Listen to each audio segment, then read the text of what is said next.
Yeah. How come I can't? It says waiting for BD boxing. Oh, no, okay. Excuse me. All right, whatever. Why don't you get your act together? But anyway. Yeah, sorry, I don't know, man. It's good. And by the way, how am I sounding? Because I get the USB. I'm using USB instead of Lightning. You sound fine. All right, fantastic.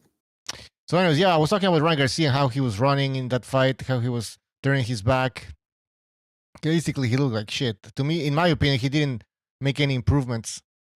And now he's saying that, actually, he said this before that Duarte fight, that he didn't take the Tank Davis fight seriously.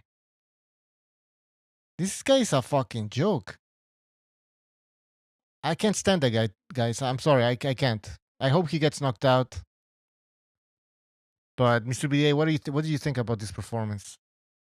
First of all, I just heard myself on YouTube and I sounded horrible. It was over modulated. Yeah, that was before. Now it's better. Now it's better. Okay. Yeah, Butch, everything you're saying is right, man. I mean, this guy has the goal. We criticized him a lot before this fight, in the build-up to this fight, because of all the hijinks and the crying that he was doing and the complaining. And look, listen, complaining. I was taught not to complain unless you're going to do something about it. But I understand sometimes promoters do screw up. So I understand the complaining. But in this scenario, in this case, in this instance, the complaining was a big no-no because, as we mentioned before, he's the one that said that in the lead up to the Davis fight, which was the biggest fight of his life, he didn't train properly because he didn't feel up to it. I mean, how bad unprofessional? So when people blame Deloy and Hopkins for being unprofessional, okay, yeah, you're not supposed to criticize your own fighter, but this isn't the first time Ryan Garcia's done it. He's been on it for 5 years. And on top of that, he's the one that's threw boxing fans under the bus and his own promoter by not training properly for the biggest fight of his life at this point. So, hey, I'm sorry if you want to say both parties are at blame. Ryan Garcia deserves more blame. How about that? Number two, like you said, he was making, this guy has, they say if you live in a glass house, don't throw stones or something to that effect. This motherfucker has obviously never heard that because he was criticizing Shakur Stevenson even when he retired. Remember his little retirement because of mental issues? Everyone's like, oh man, we got to support Ryan Garcia. Then he's criticizing Devin Haney because Devin Haney struggled against Diaz. And so now it's same shit. This guy comes in after criticizing Shakur Stevenson for running, and he pretty much did the same thing. The only thing that helped him was he bailed himself out. He bailed himself out with his power. And remember, I don't know if you guys, if you remember this, Butcher, but we were talking about how in the last couple of fights, this is one of the reasons why I liked Ryan Garcia in the past 2 years, that he was pressing guys. He was cornering them. He was cutting the ring off. He became an aggressive fighter. That's why I said, you know what? I like this new approach. But then I said, you know what? The reason why he's changing trainers is it's a classic Amir Khan type syndrome. He loses to Crawford, and what does he do? He goes to Bomac, the same trainer of Crawford, because he thinks, oh, this guy, he's such a narcissist. This guy thinks, oh, they beat me with that type of style, so I got to use the same style so I can never be beaten again by that type of style, which is nonsensical. But anyway, the point is that he did what we expected. He ended up running in this fight. Now, he didn't run in the beginning, mind you. He was moving. He was okay, the movement. But then in the last 2 rounds, and I suppose somebody could say, hey, maybe it worked because he ran Duarte into something. Same thing as Tank Davis does. And we criticized him for that too, that he just runs around the ring, hypnotizes guys, and then bails himself out with one shot. But it was a bad performance, like you said, Butcher, because of the fact that he was turning his back to his opponent. That's a no-no. BDA, that's not it. That's not it. We have a comment here from Mr. Boxing in the chat. It says, raise your hands, raise of hands to see how many you really hate on Ryan Garcia because he's a pretty boy. That makes no sense, man. Anyway, the point is this, man. He's homosexual. He was doing his. I mean, he sounds a little bit like a homosexual. But anyway, the point is this, man. We don't have anything against homosexuals, by the way. There's nothing wrong with that. But the point is this. He turned his head. Excuse me. He turned his head. See, talking about homos. He turned his back on his opponent. That's a big no-no. Like Jordan Peterson says, the literature is quite clear on this. The rules are quite clear on this. The rules say you can't turn your back to your opponent. So as soon as he was turning his back on his opponent, and the referee started warning Duarte for that, I said, you know what? I don't like the way this is going. And the other thing is, how can a guy run like Ryan Garcia did in the last 2 rounds? There was a point where he was running for 20 seconds. And actually running. I'm not calling movement running. This was running, nonstop movement around the periphery of the ring. And then once Duarte got close, he clinched. See, that should be against the rules because you're running around the ring, the guy can catch you. And then when he finally corners you, you cheat more by clinching. And that should deserve a warning or at least an immediate point deduction. Yeah, absolutely. this is how American boxers fight, and that's how they get away with this bullshit because the referee doesn't apply the rules. All right, let's take a phone call here. Let's take a phone call. 945, you're on the air. 945. Hey, what's going on, BD and Muchos? Real Talk Boxing. Hey, what's up, man? Can you speak it just a little bit louder, please? I can't hear him, Buchos, just so you know. Give me one moment. Okay, BDA, hold on. Hear me better? Yep. Yep. Hey, what's going on, man? I was just calling to address the to address the title of the show is Ryan Garcia, Hypejob. Mm-hmm.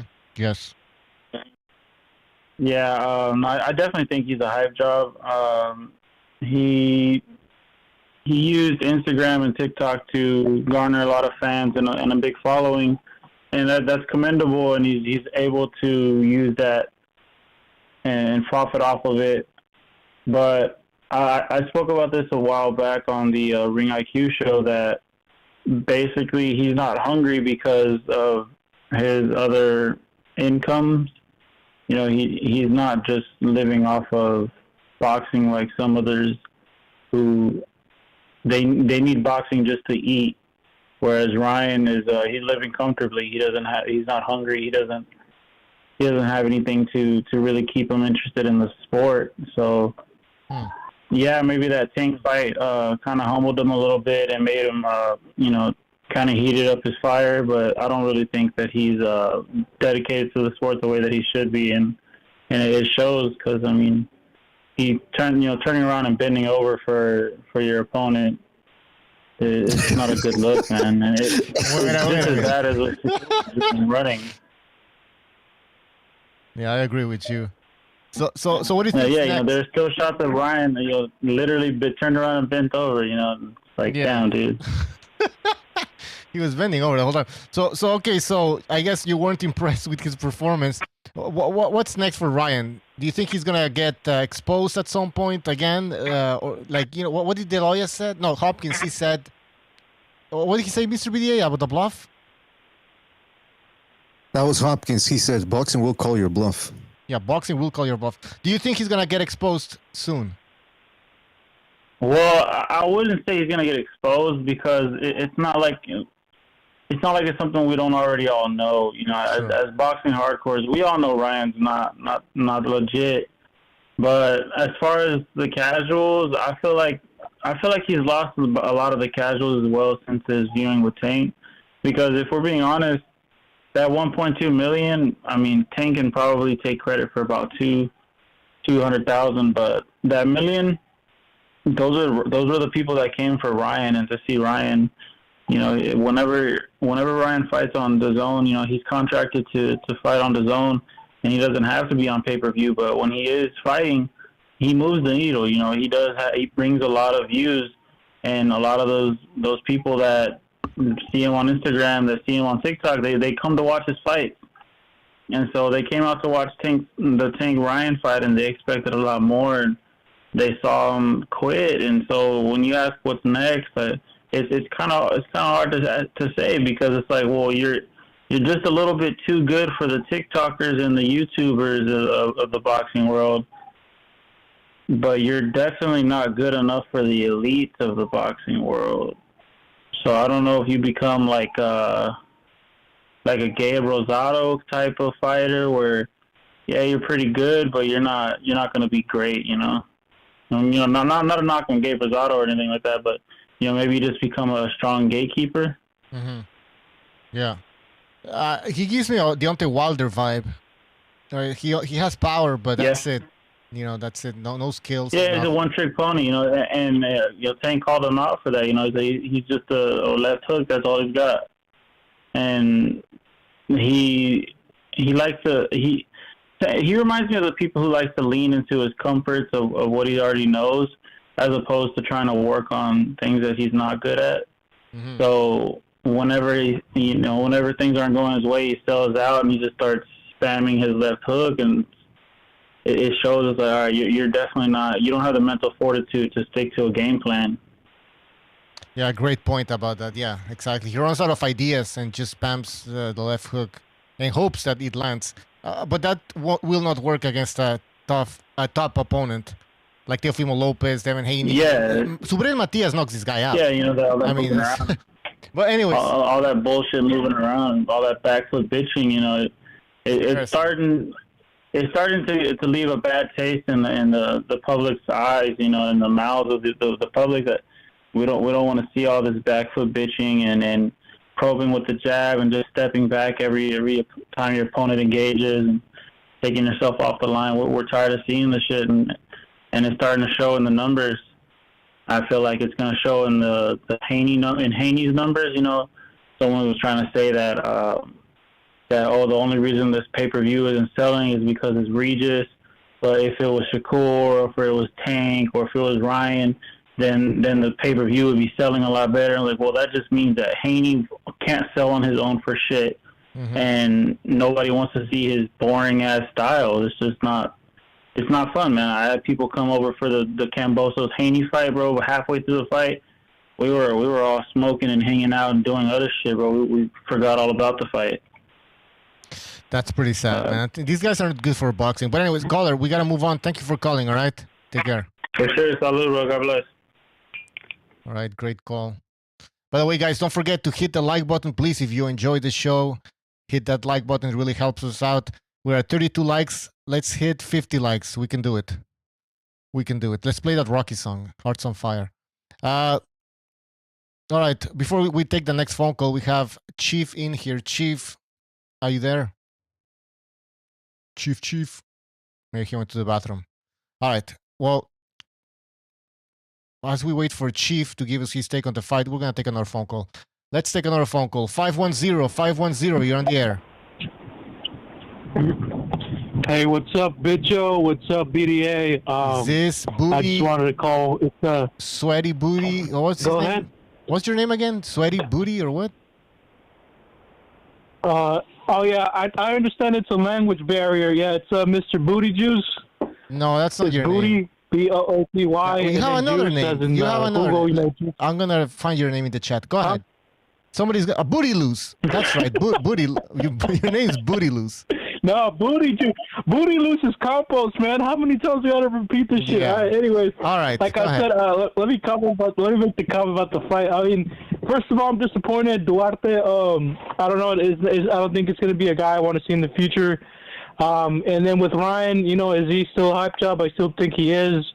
It's a pretty much clear cut. I think he's good enough to beat these guys, but not good enough for the elite. I didn't like the fact that the backfoot bitching was like very odd. But then after that, like the shoulder whirl, I guess some people were making the comment that he was doing like he was trying to copy obviously like a Philly show style, but the shoulder whirl was just like pretty like lazy. I think it's probably been one of the laziest examples I've seen. So, but yeah, after that, I mean, I don't like the guy. I don't want to see him really fight. I believe he has a fight coming up, or he has some, you know, I guess his roadmap is going to be like Rolly and then whoever the fuck else. Because apparently the Zoomers are hyped about him trying to fight anybody else. At least from what I've heard from the fight, right? They want to see him fight, you know, Shakur or Haney and Rolly, and then whoever the fuck else. But apparently, you know, he still has some sort of a career, I guess. But yeah, I didn't like it at all either. I think the skills that he displayed are, you know, subpar to say the least. Even the movement was a bit it threw me off. And then Duarte, you know, his job was pretty clear. I think all he really had to do was just touch into the body a bit. But yeah, he was too slow. I mean, the only real assets that Ryan has as a fighter, obviously, is his speed, his hand speed, and the speed and the power that he generates, obviously from the left hook. You know, obviously a lot of people have spoken about that beforehand. And yeah, I think you know, fuck him, but you know, whatever. It's a good fight. Hopefully, things change in the future to where we don't really have to see this stupid shit, but whatever, man. It is what it is. And then Prograis and Regis, Prograis and Haney, real quick. I wanted to say, I smell a knockout. You know, I smell an upset coming. So hopefully Prograis cracks him. I think what was going to be key in that fight, if I want to touch upon it briefly, I think Haney's not too composed, so I think in those wild exchanges, I think Regis can crack him hard enough or stun him hard enough to set up a knockout or TKO. So hopefully that happens. Wait, hold on, buddy. What's your official prediction for Prograis Haney? Yeah, I'm running it down. Yeah, I want to say 7th round TKO, hopefully. Because obviously, you know, all the advantage is for Haney. I mean, he has the youth on his side. He has the speed on his side. He has the back foot bitching on his side. You know the deal. So, but yeah, Regis TKO 7th round. I think he cracks him. I think he'll catch him. Because again, like the thing that I have noticed about Haney's opponents, even though his last fights, he's not that composed. He's been cracked before, and I think Regis just needs that one chance to crack him. The same shit that Duarte should have done in this fight. It's the same deal with Regis, but I think Regis, has a little bit more technical ability and more power, and more accuracy. So hopefully that happens. Even though he's a bit loopy with a lot of his shit, but you know what I mean. He needs to hit him a couple times. And we'll see. I think you're a bit, you're getting a little bit too excited here. I want Prograis to win, but I don't know, man. I seriously don't know. I hope you're right. It's a lot of projecting. Yeah. Yeah, I mean, this is just say this is. Just tell us this is wishful thinking. Because it's not. This is based on emotions. Yeah, for sure. Okay. Well. Okay. There we go. Sure, but I think we all want to see him get knocked the fuck out, man. I agree. Haney's not an asset to the sport. He's not a good fighter. He's not an exciting fighter. He's talented, but it's the same old bullshit with the rest of the other fighters. He's detrimental. He's there for himself. He's selfish in what he does in and outside of the ring. So hopefully Prograis can. Right. Like I said, I smell an upset, but we'll see. That's what I'm hoping for sure. All right. You know what? I think you guys are missing. You guys are missing something really important here. This is boxing. It's hit, not get hit. The switch signs. So I think you guys better start learning to respect that. All right. Booty Loose, we got to move on, but thanks for calling. Call back again next time. Take care. Yeah, it's Mr. Booty Juice, man. All right. No, it's not. All right. We have Chief here. Chief, welcome to the show. Thank you, sir. Sorry, a second ago, someone sent me a DM and I couldn't get back out of it onto the show, so I was still on mute. No problem. All right. Do you want to give us your take on what happened with Ryan Garcia last Saturday? Oh, I seem to be the only one that saw minute, small improvements, nothing to write home about. But even though he measured a lot with the left, he still jabbed more, and the jab was setting distance, which he wasn't always good at before. So the right hand was there, not as good as it should be.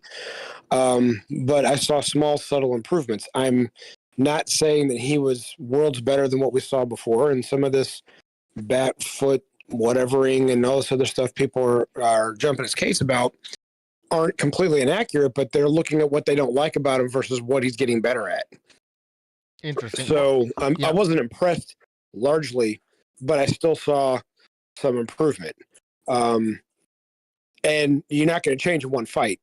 So he went from one trainer to another. You're not going to see drastic changes in one fight. So it's going to take time, and he's young enough to have the time. Whether we're going to see it on the track they have him on for trying to get a title, that's a different story. If they try to move him too fast outside of Rolly Romano, because that's a beatable opponent for him, followed by defending the title against other names to make big money, they may move him faster than the progress he's making.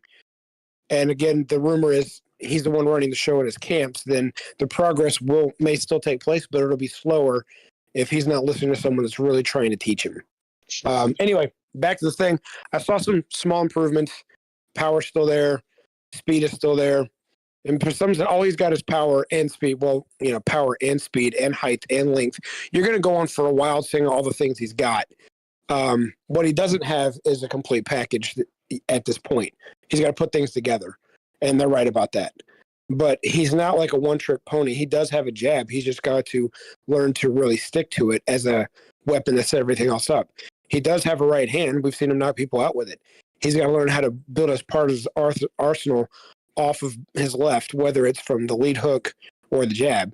These have to become instincts, and they're not yet. Whether they do or not depends on him.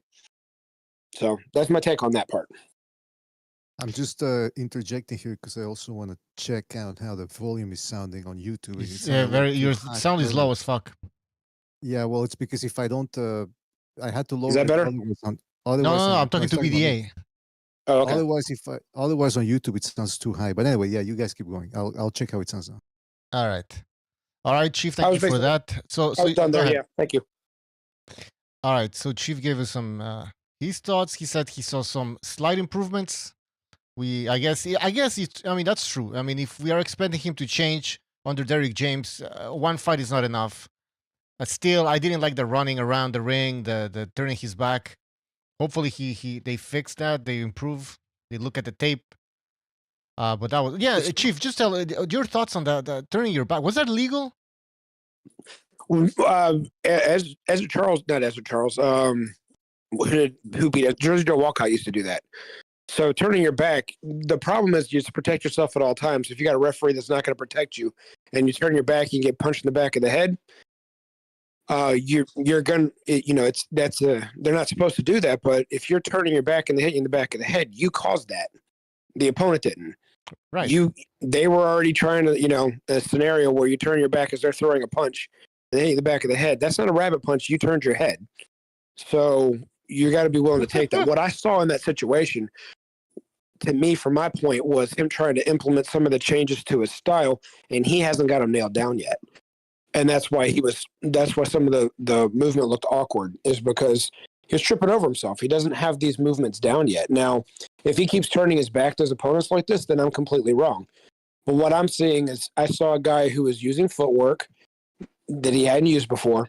And when the fight got rushed, it was an instinct. Therefore, it got uncoordinated. It got awkward. And he was turning his head and doing things that weren't.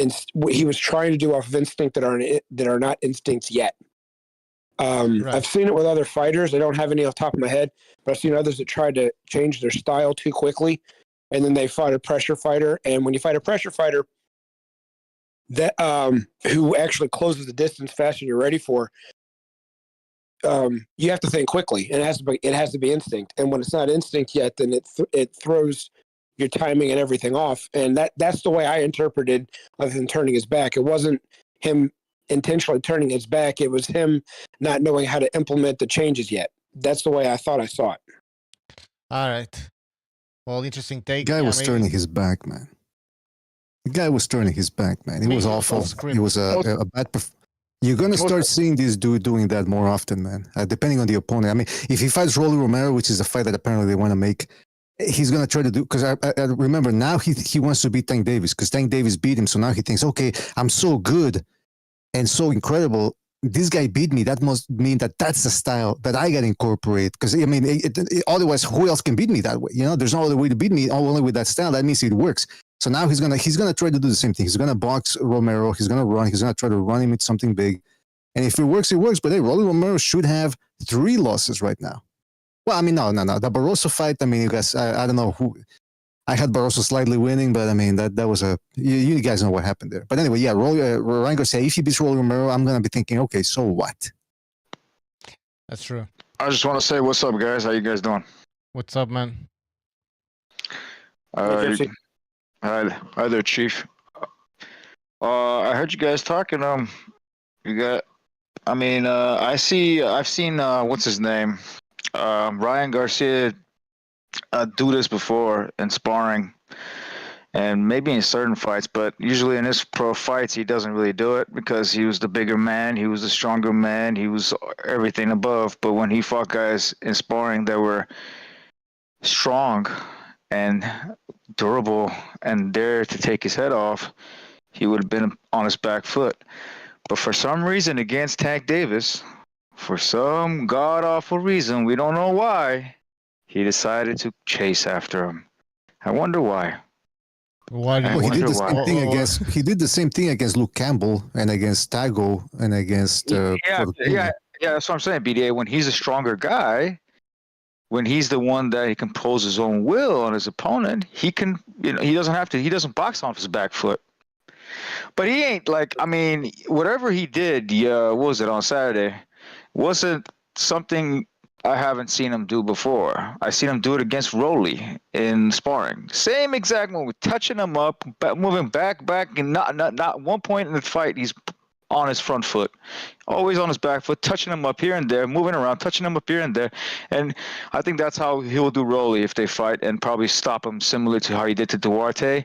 But Rolly would touch up and more than Duarte ever will, because Duarte didn't have the feet and a lot of other things that he required to touch him up better.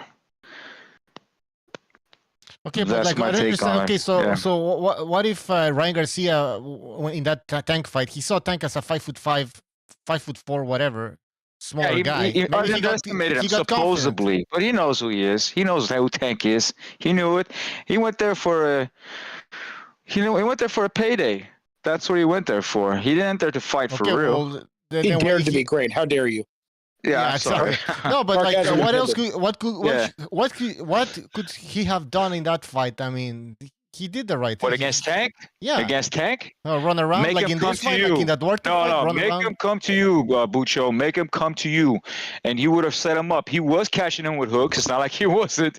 And in the second round, I don't know what he did, and that's what when the second round when he started chasing after him a lot, instead of boxing him, instead of not, chasing after him, boxing him is more like it. You could still cut off the ring, not chase after the guy. Tank started laughing second round. You watch it. He's like, because that's exactly what he wanted. He wanted him to chase after him. He did go crazy in that second round. Exactly, bro. That's not what you're supposed to do, bro. Against a counterpuncher like Tank, you're not supposed to chase up. You have to bring him to you. Okay, but Especially the taller Make- guy. Make him take make him more commit. chances. Yeah. Yeah, make him commit. You're absolutely right about that. And maybe I'm looking too optimistically on the situation, but again, I thought there was some. You're saying you saw him do. I don't watch his sparring. I don't watch his social media. I only see him when I see him in the ring. Yeah, And I thought I saw improvements when he was with what's his name, Joe Goosen also. So just because I think I see that he's doing something one aspect slightly better, doesn't mean that I'm willing to go all in on what I'm saying here, because to me, like I've said this about on the air before about him, he's the only fighter I've seen in recent years that's gone from prospect to contender back to prospect. Usually you don't go backwards like that, and he has. Yeah. So I think with Ryan, I think he should that, just stick with his back foot, bro. He should just keep doing his back foot style fighting. He shouldn't push the pace. That's not his style. That's not meant to be him. I disagree, man. It's been proven that back foot bitch style doesn't help everybody. If you want to take the fight away from the judges, even if you fight aggressively, sometimes the judges will still take it away from you. So that just proves that you got to give yourself every chance to push that pace. I mean, if he was fighting another dude and they wanted him to win, and he fights off the back foot, that's going to give them the benefit of that and say, oh, you see, he was fighting off the back foot. He wasn't making the fight. He wasn't being the effective aggressor. Let's say, no, man, you got power, you got size, you got speed. Use it. Press the other guy. Be offensive. Don't be one punch at a time, and then clinching the way he was on Saturday, and then turning his back. When he was turning his back on the guy, he was also. I mean, I don't want to say it, man, but I mean, it seemed too automatic. And there was a little smile on Ryan Garcia's face, like, yeah, I'm enjoying this. I'm enjoying giving my back to this guy and bending over. I thought it was weird, but I mean, I didn't even want to mention it because I got no hardcore proof, but it just seemed weird, man. Well, you're both right to an extent, but I know I'm right. Yes, BD, you're always right. I know this. It's your show. No, I'm sorry. I'm not trying to be a dick about this. I was trying to be sarcastic. It wasn't working. Back to the point. So what I'm saying is that he has to be able to, if he's going to be anything like his quote unquote mentor of Oscar, is he has to be able to implement both. Oscar didn't always fight back foot. He didn't always be the aggressor. Ryan's got the tools, the size, and what appears to possibly be the talent to do both with the right experience of implementing them over time. I agree, Chief. Now, I agree. Now, whether he's going to be able to or not depends on him. So he does need to be able to. So if he's always the aggressor, BDA, anytime he's not the aggressor, then your point is completely valid. Oh, well, he's fighting back foot, so he didn't win the fight, especially when the other guy is the favorite. So he needs to be able to show he's proficient at both, so a judge can see him doing more than one style proficiently. In which case, they will judge him based off of how he's adapting to the opponent. If he only fights one way and then all of a sudden you get someone who's really, really strong and he can't come straight at him, he starts back footing, they're going to second guess him, and he will come up on the short end like that. He's got to be able to show he can do both, but he's got to start getting real proficient at one or the other really soon, because he is starting to approach his mid-20s. Mid leads to late leads to peak. So anyway, I digress. Yeah, Chief, I agree with you, but I see it this way. He should start off with the back foot, and then eventually when he gets opponents that he knows he can walk down, he should go on the front foot. And then make the adjustment. Yeah, make the jump, and then you learn. I mean, obviously, this is where managing comes into play. They need to put him up against guys that, one, he fights off the back foot, one, he fights off the front, or probably he might fight off the back foot initially, the first six, and then in that last six, he will push the pace, he'll be on top of him. It's all based on management at that point. So, but he can do both. He has shown that he can do both, but he's not really good at either one of them, like extremely good at either one of them. He's just okay on both of them, going back and going forward. He's not like elite level.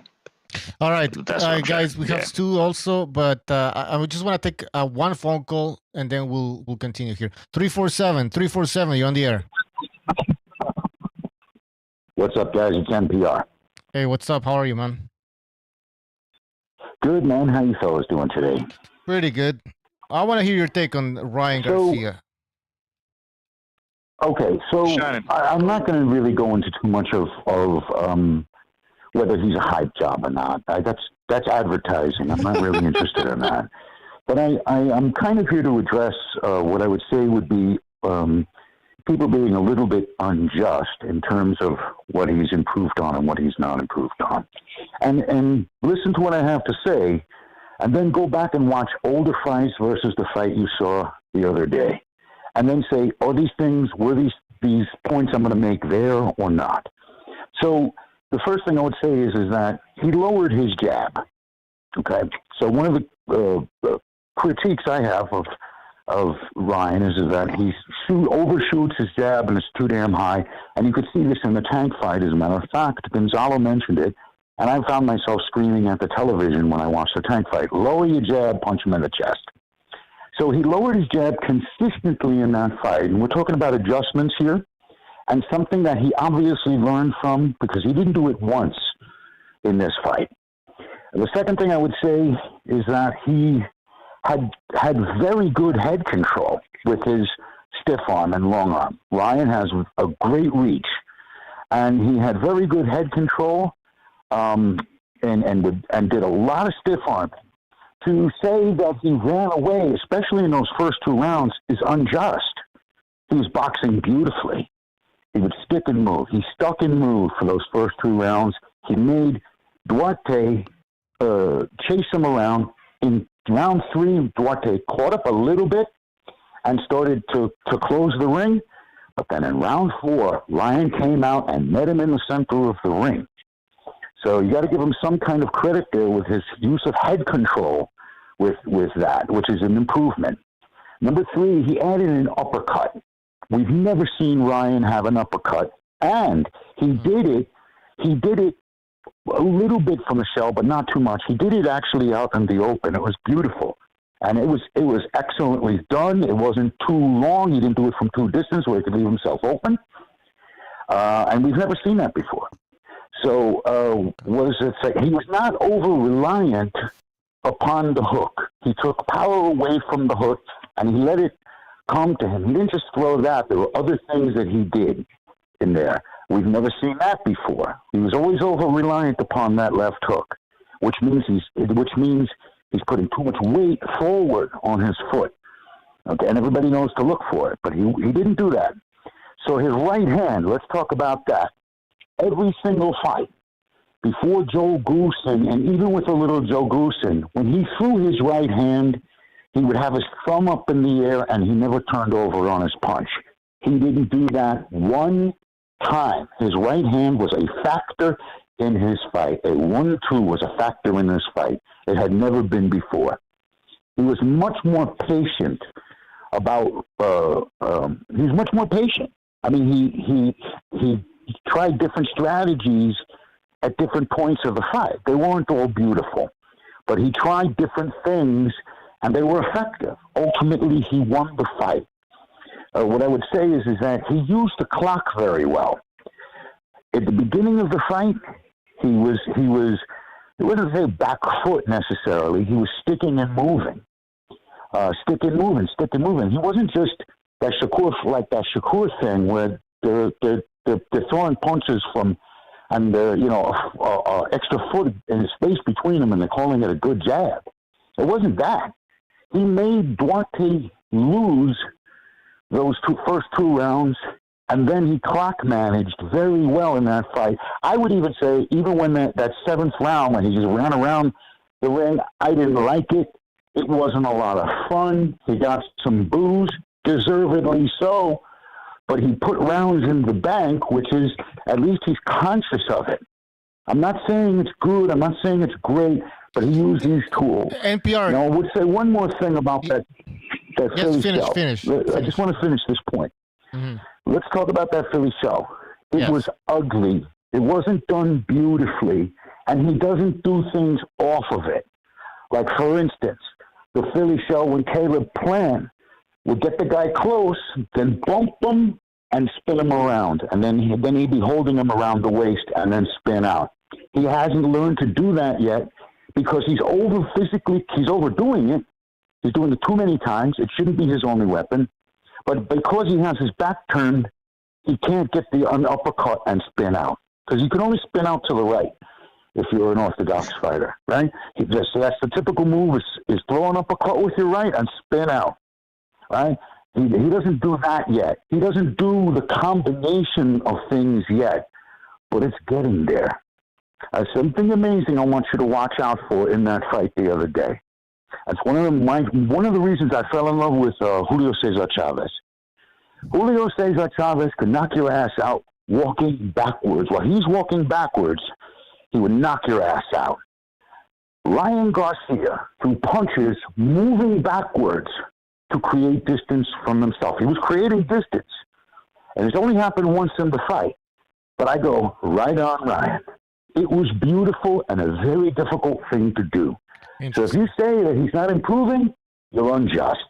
I'm not saying he's going to be the greatest champion in the world, but he is definitely improving. NPR guy, you made some good points there about that he did show some improvements. Now, we didn't criticize him for running early. I mean, that I think we emphasized the point that he started running in the last two rounds. But that being said, everything you said is also sort of marred by what was going on. He was turning his back to his opponent, doing that horrible Philly shell.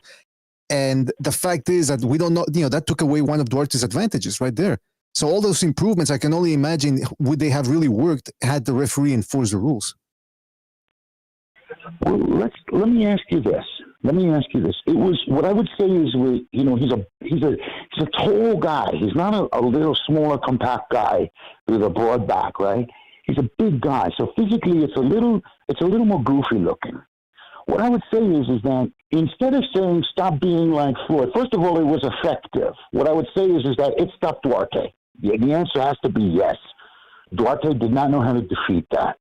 He tried. Because the referee kept warning him not to hit. Oh, you hit him. He's turning his back. You punch him. That's a big no-no. But he never warned Ryan Garcia for turning his back. I agree that he overcommitted to it, and I agree that it was not done to perfection, like Floyd Mayweather. What I would say illegal to that, though, instead of saying stop being like Floyd, what I would say is that, hold on, okay, Ryan, you're doing that, but it's goofy. It's not working here, and you're overcommitting. Or tell him exactly that if I was his trainer. And I would say, you're doing it too much. Or if you're going to do it, here's how you do it. He physically turned his back, right? Which means that he's got the right idea, but he's using too much vibrato, like on a violin player. You understand what I mean? It comes out marred. He's breaking the rules by doing it, man. Yeah. So I would say, he actually made right choices more than he didn't make the right choices. If you're cheating, you're not making the right choice. Cheaters don't prosper here in the PDA arena, let me tell you. All right, listen, we got to move on, Yeah. NPR. So I I would understand say, your points. work on those things. Keep working on those things. Don't Yeah. take it away out of the arsenal. Say use that lesson. Try something different. But NPR, we have to criticize, like you're criticizing that Philly shell, whatever you want to call it. I don't even know what that was. It was terrible. So yeah, we're gonna criticize that thing, and okay, sure, we gotta give him some credit for some of the things he improved upon. But okay, listen, NPR, we gotta move on. But thanks for calling. All right.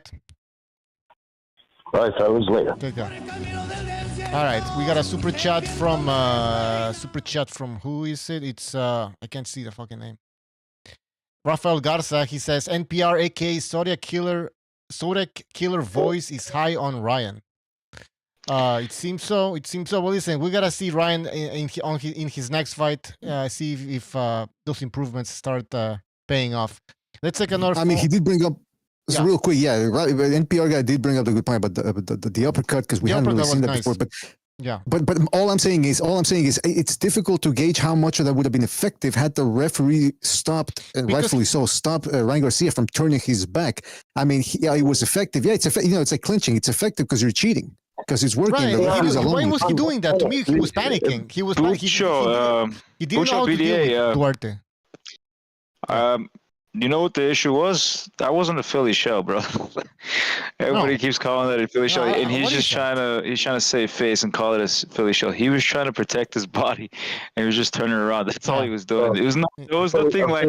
Go ahead. He showed his spine more than this. A Philly spine, I call it. He showed, look, he's just fucking turning his back. I mean, yeah, he was like holding his stool, like he was holding his body and turning around, like sideways. So someone in the chat called it a silly shell. Someone in the chat called it a silly shell. Duarte should have hit him on the back of the fucking head. I know it's illegal and that lot, but at the end of the day, if he keeps turning his back, then you might get away with one. Stick one on the back of his head. I mean, he did still, but he got point. What I saw from Ryan Garcia is what I see in a lot of fighters. When a fighter gets stopped, they seem to change their fighting style a bit. It was he used his range and his feet a bit more. He was throwing in 2s and 3s and then rolling out of there.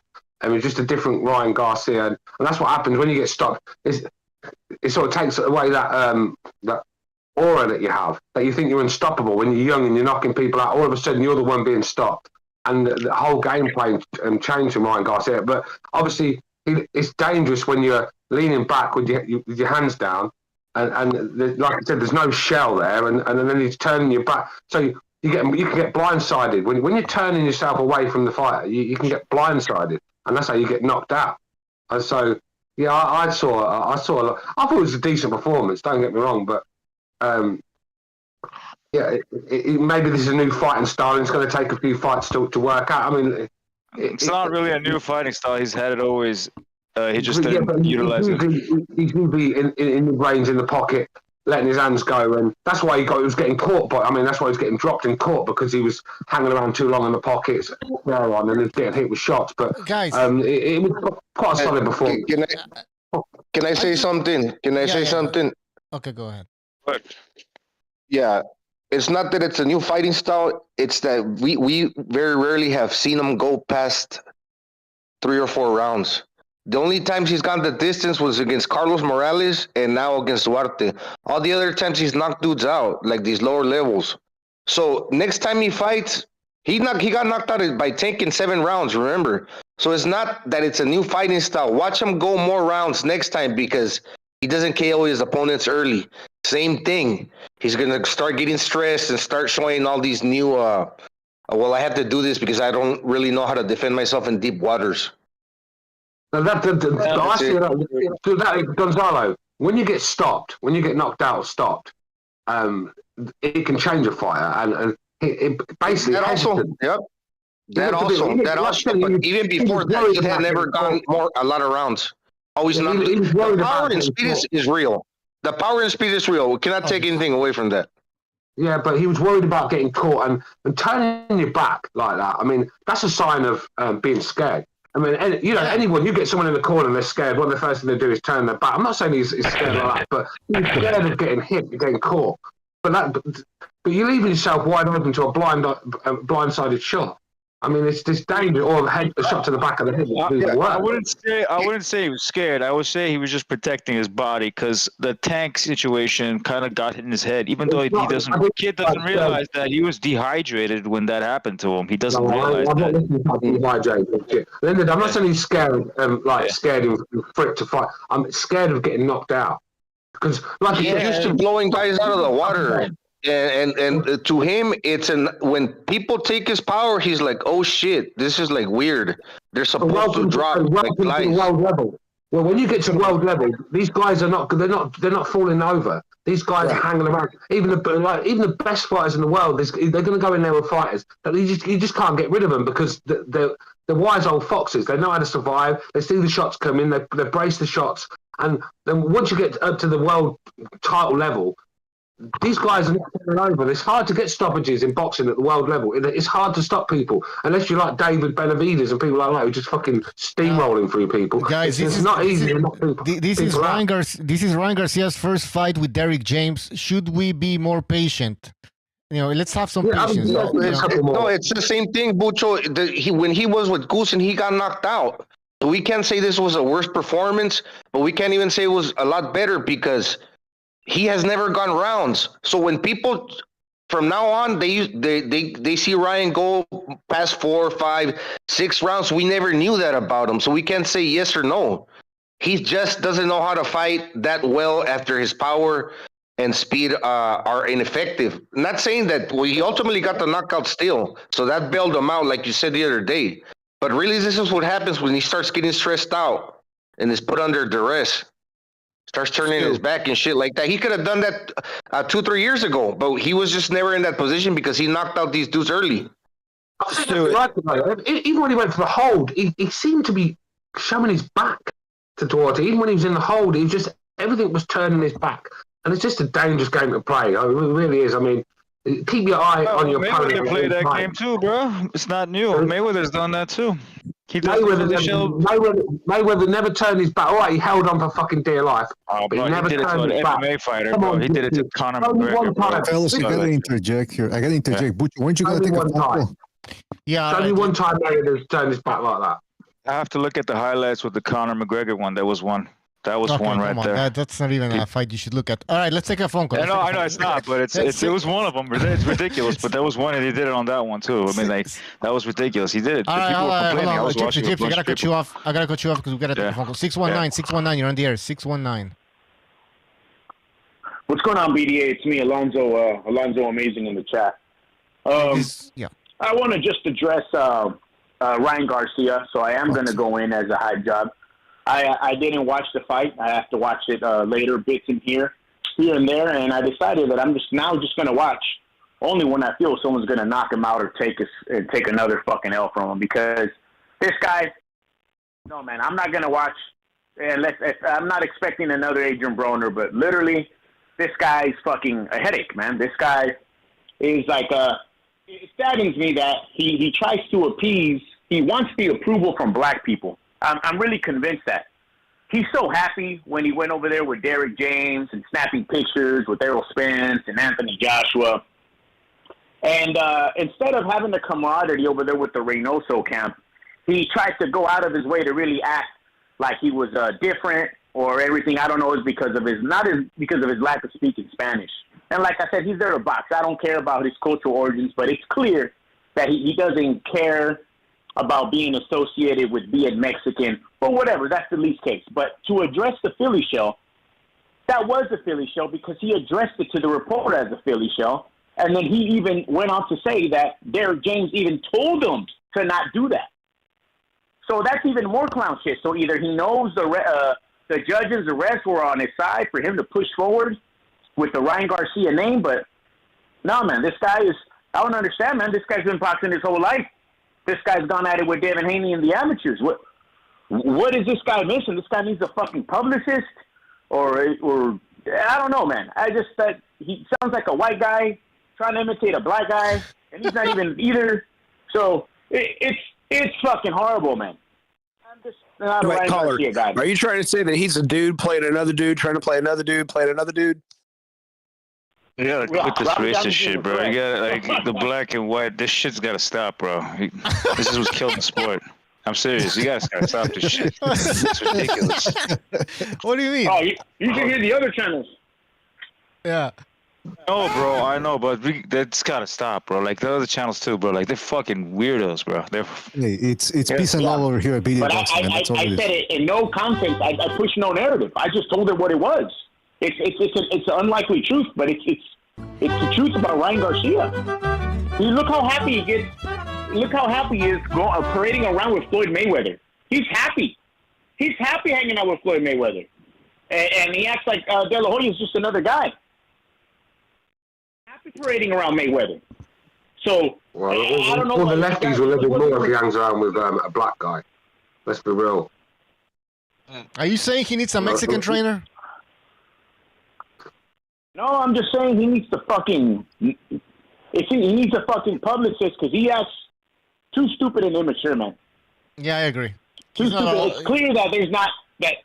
It's clear that the people involved, his team, literally needs more structure, man. Because that he's all over the fucking place. Yeah. Man, that's all I wanted to say. All right, thanks for calling. Take care. Thank you, Bucho BDA. Thank you. See ya. Go ahead, Stu. Yeah. No, it's just the caller's got a point. I mean, she just raised his talk. No, I was just gonna say, Stu. Wait, hold on. Can you He hear? didn't do himself no favors. Gonzalo, can you hear Stu? Oh, okay. Yeah. No.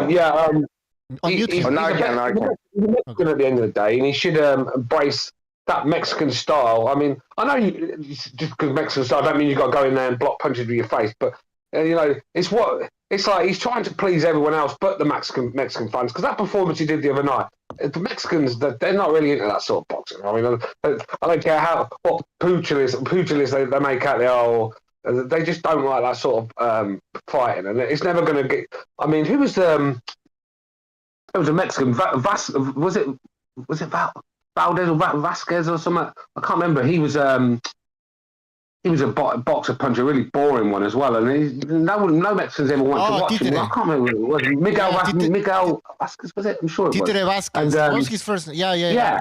Miguel Castro. Yeah, like, he was a good boxer, but Mexicans didn't tune in to watch that guy. They didn't give two fucks about that guy.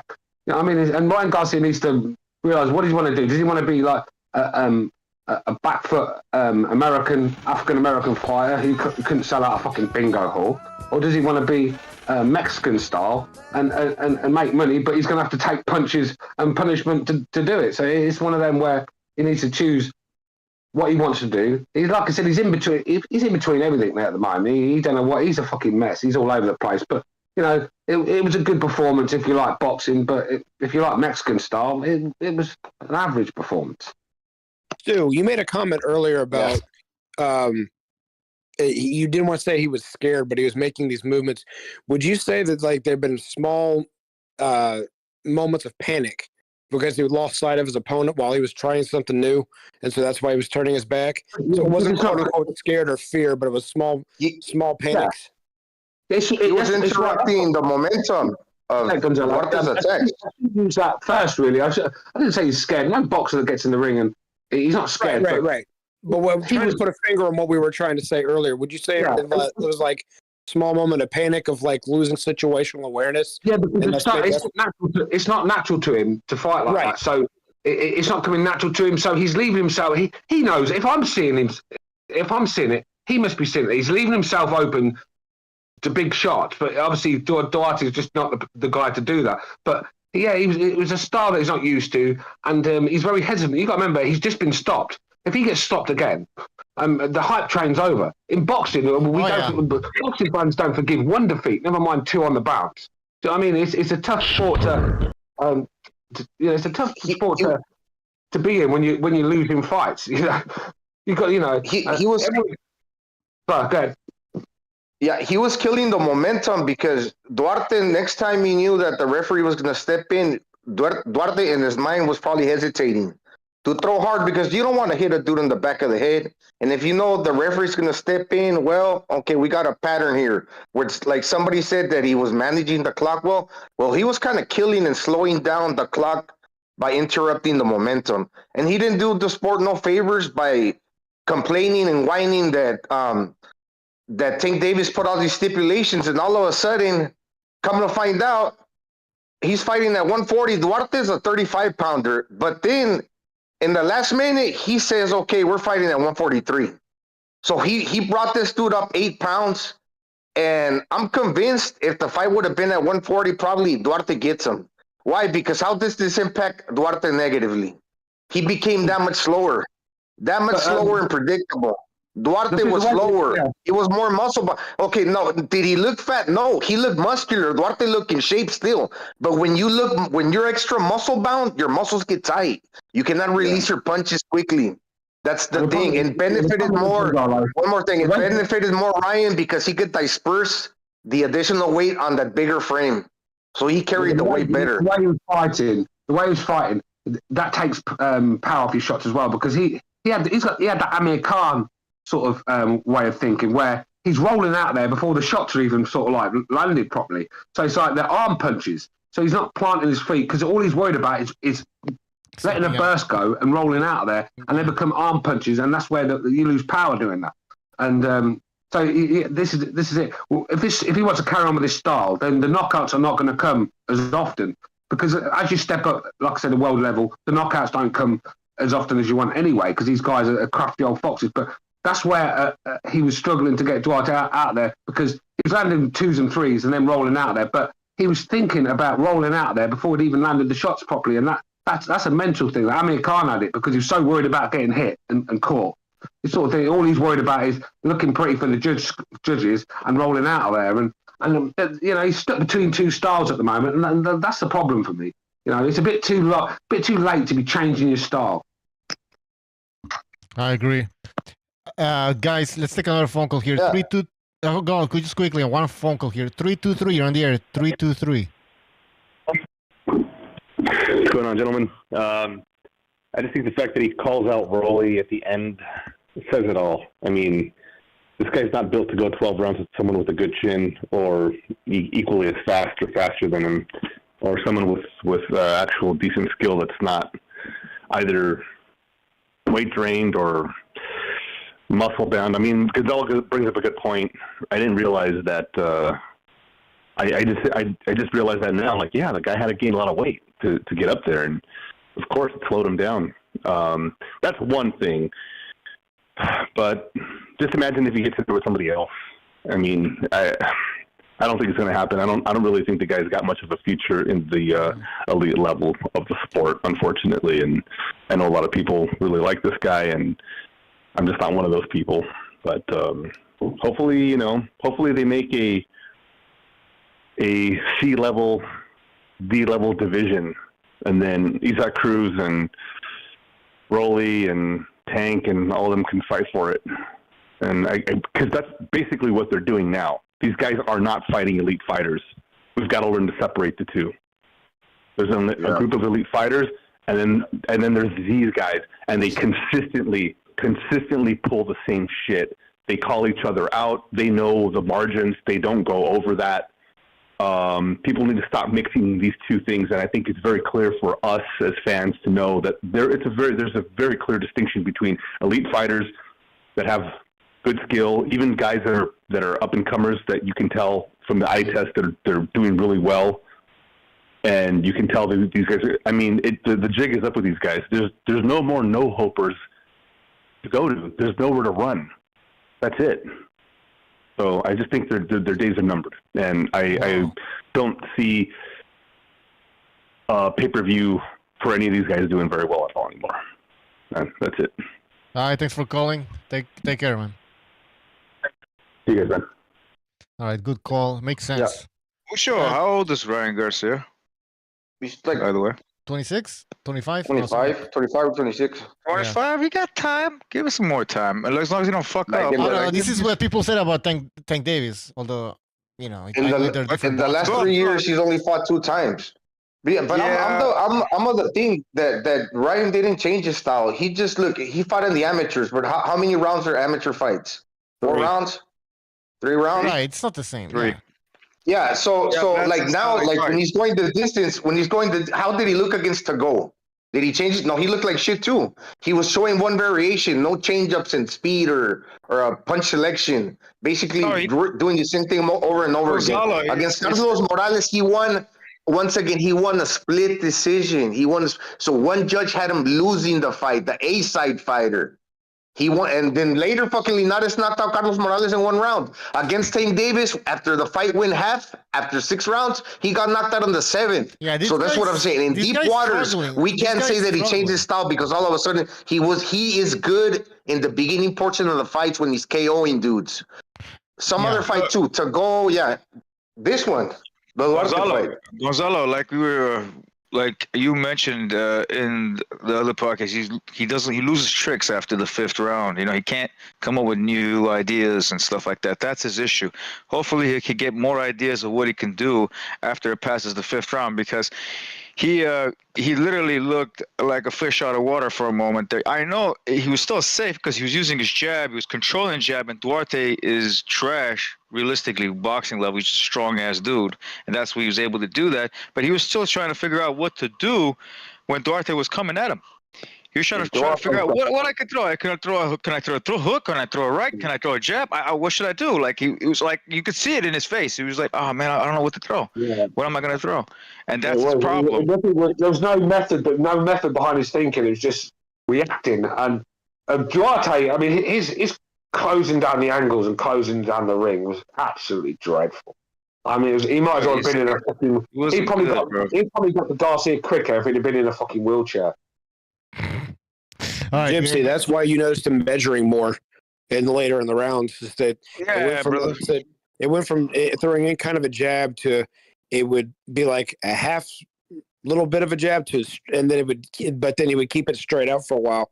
And believe it or not, I know someone in the chat's going to say something about this, but when Andre Ward got to the world class level at first, after he had jabbed for the first 4 or 5 rounds, after about the 6th round, when he first started at the world-class level, he would do the same thing until his boxing IQ caught up with the rounds he could fight in.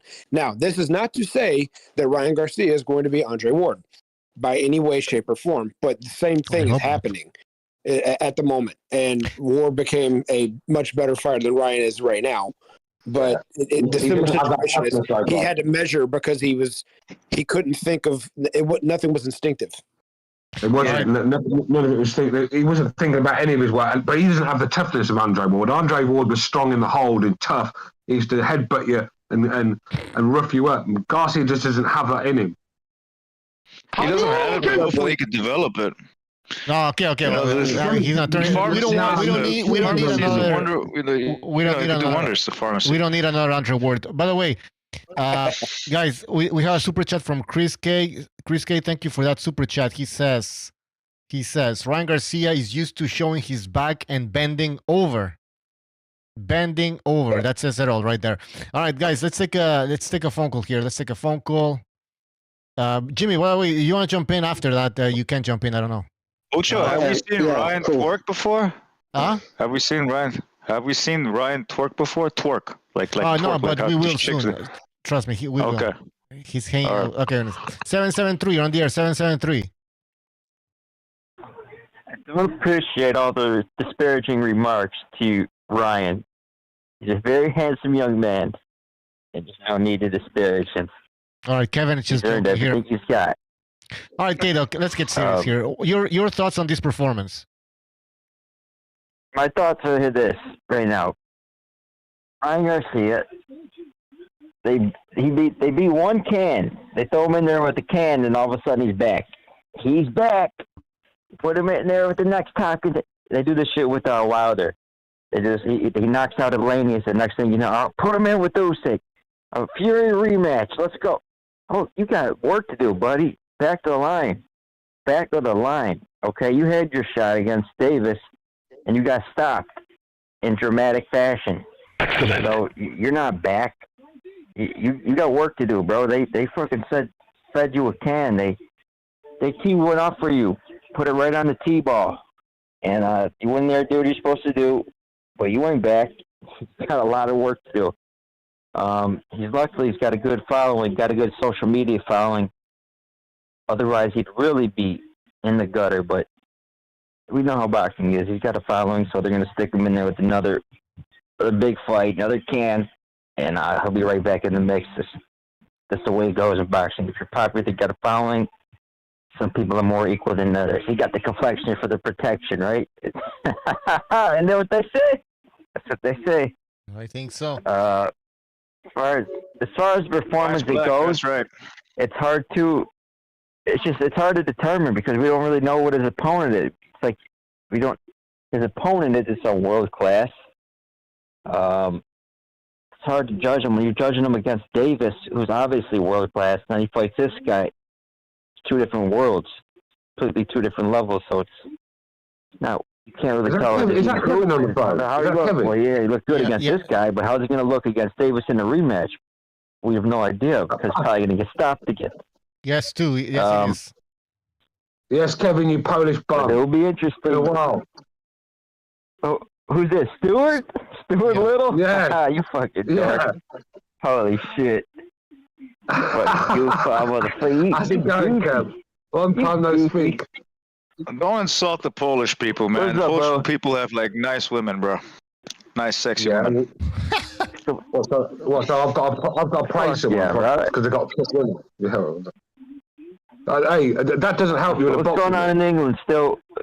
Is it you getting some sunshine over there yet, or what? Yeah, we've got plenty of sunshine, mate. Especially when our fighters keep beating up these Polish punching bags. The fucking sun shines bright that day. Come on, English fighters have been shitting the bed lately. They haven't been doing dick. Fighters haven't even been getting out of the bed. Tyson Fury shit the bed against Ngannou. What was that about? That's your boy, Tyson Fury. Your best fighter got knocked out by... Look at what he did against a 0-0 fighter, man. That was pathetic. Embarrassed the sport of boxing there. He embarrassed it. Who's that?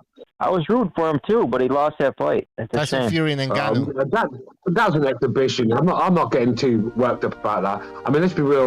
That's like UFC fighters talking, giving it the big one when Jake Paul's been going for him like doorways.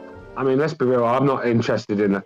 Tyson Fury has lost a bit of. I've lost a bit of respect for Tyson Fury. Like I said, he's made a mockery of the sport recently by not fighting Usyk, and then he's been getting out of shape, going on Netflix fucking documentaries, and he went in there thinking all he's got to do, turn up, throw a shot, job done.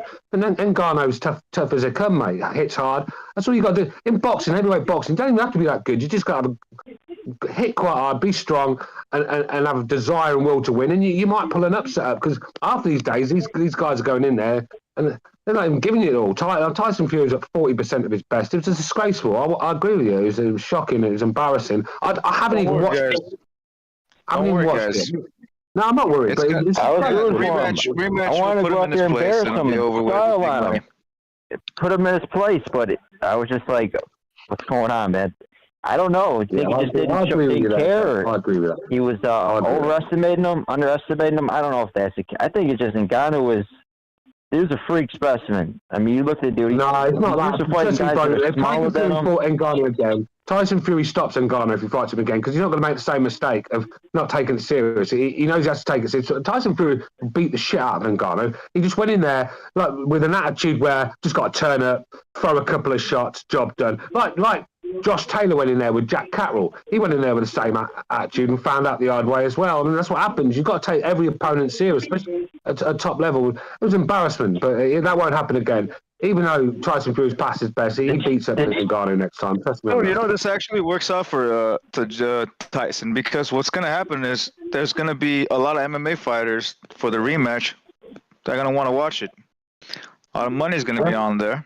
And he's gonna make a kill and knocking this dude out. This is actually a blessing in disguise. This is all this. It wouldn't surprise me if that was the case where Tyson Fury was carrying the fight a little bit to try and get a rematch because he had no intention to fight Usyk at the time. He was put into a corner. He had no choice after that terrible performance. But maybe he was like, make it closer. People want a rematch, and then the MMA fans will get on board.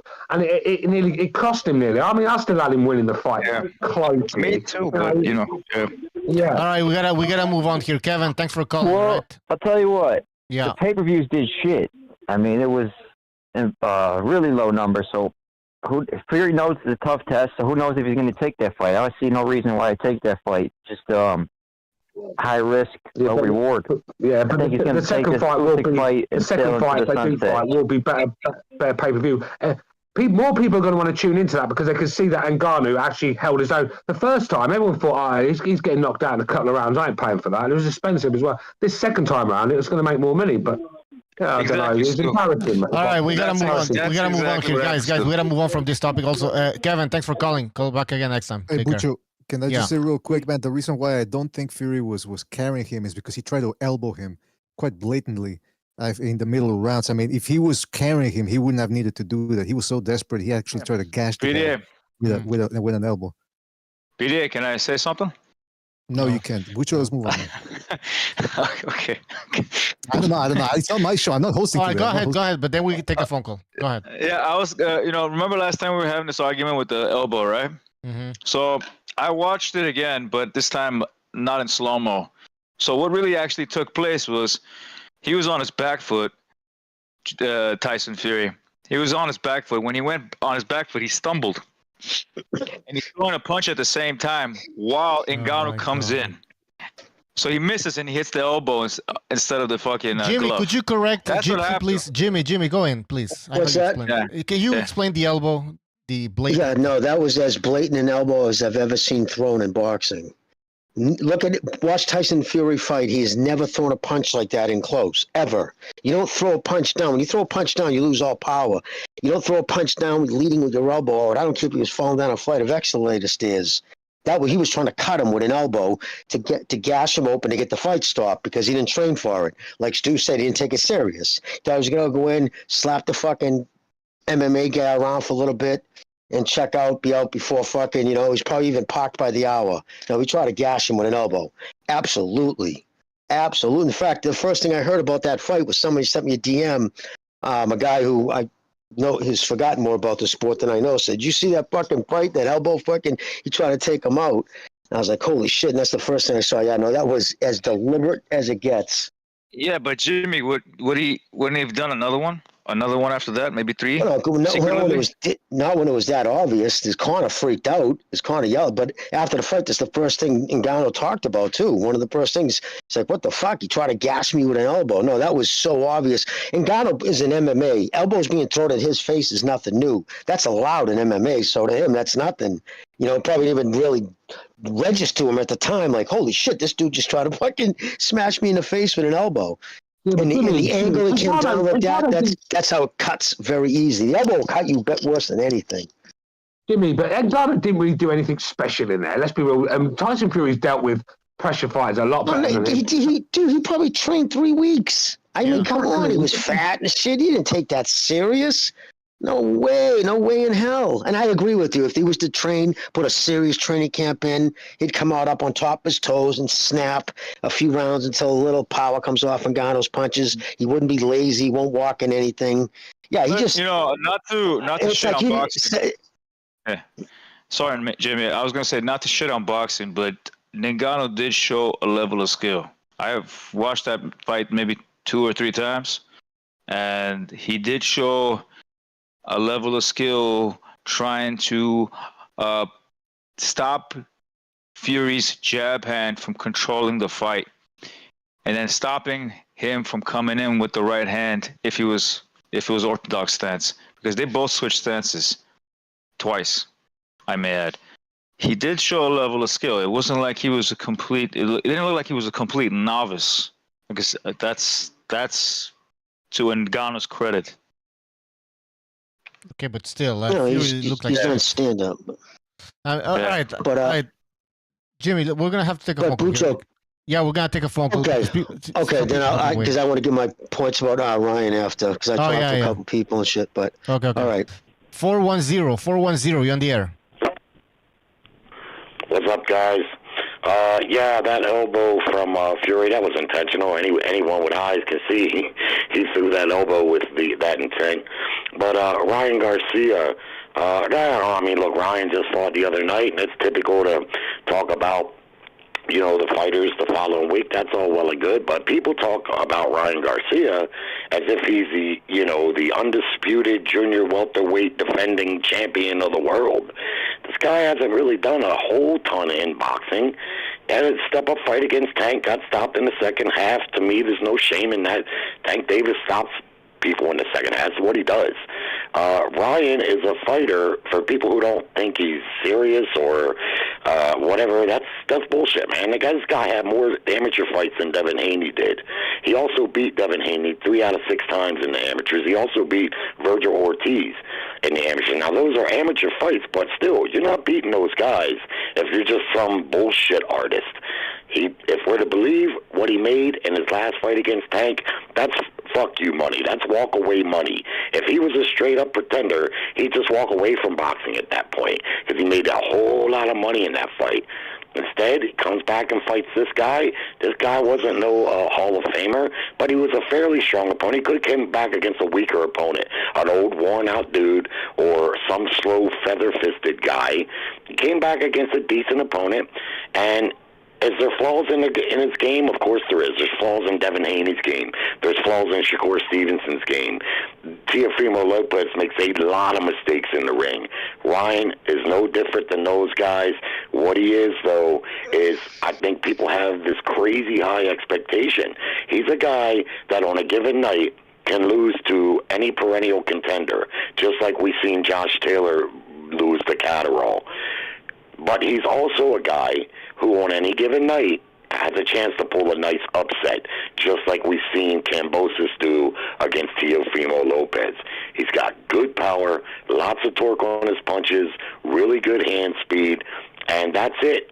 We can't expect him to be, I don't know why people seem to expect him to be something that he's probably never going to be. But he still can be a good fighter, and I believe he's solid enough that, like I say, just like almost any of these other guys, he could lose on a given night to someone you wouldn't expect, but he also capable of pulling an upset that you might not expect either. I agree. I agree with the caller. Yeah. Yeah, and I agree. But the thing is, he's not a welterweight champion, junior welterweight champion. But it seems like people pretend that he's a welterweight champion. The media pretends like he's a welterweight champion. He's not. And that fight against... Oh, I know. I don't understand. People have this crazy expectation level that is a little bit unfair. I mean, I don't mind fighters being criticized, critiqued, whatever. That's what we do. They fight. We spend the next week talking about it. That's cool. But, I mean, what has he done really? No. Or why? I just don't know why. And I frankly don't see the media pumping him up that much either. Not much more than too many other fighters. I mean, I just, to me, it's the fan base. Like you get on YouTube listening to the shows, you just hear about 75% of the fan base are holding this guy up to a level that he may never wind up being, and that's okay. Lots of fighters don't ever wind up being that. You know what I mean? The only thing for me to really talk about in the fight is him doing that show and turning too far away. And to me, it's pretty obvious what the deal is. His rib is not right yet.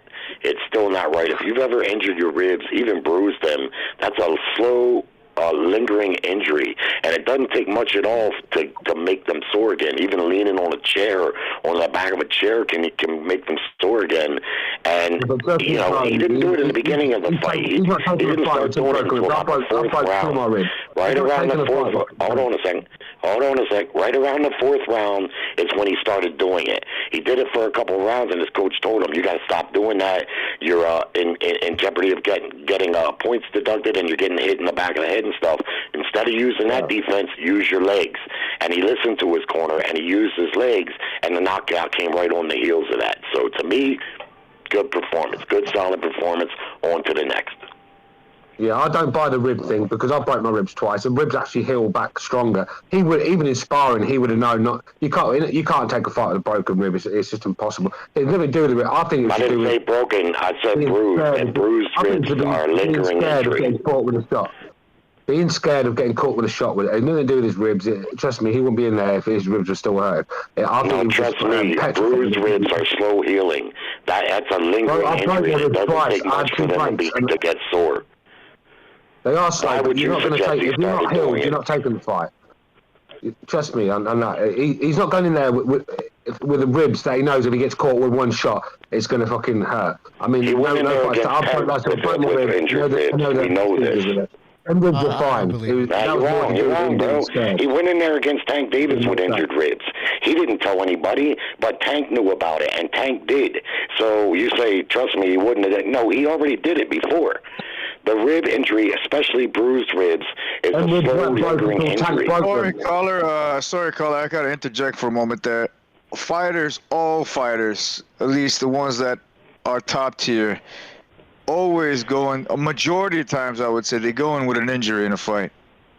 Majority of times. So to say that you want to do it, that's no, yeah, Ryan went there with an injury, it's very possible. That's what I'm saying. That's why he was doing the show.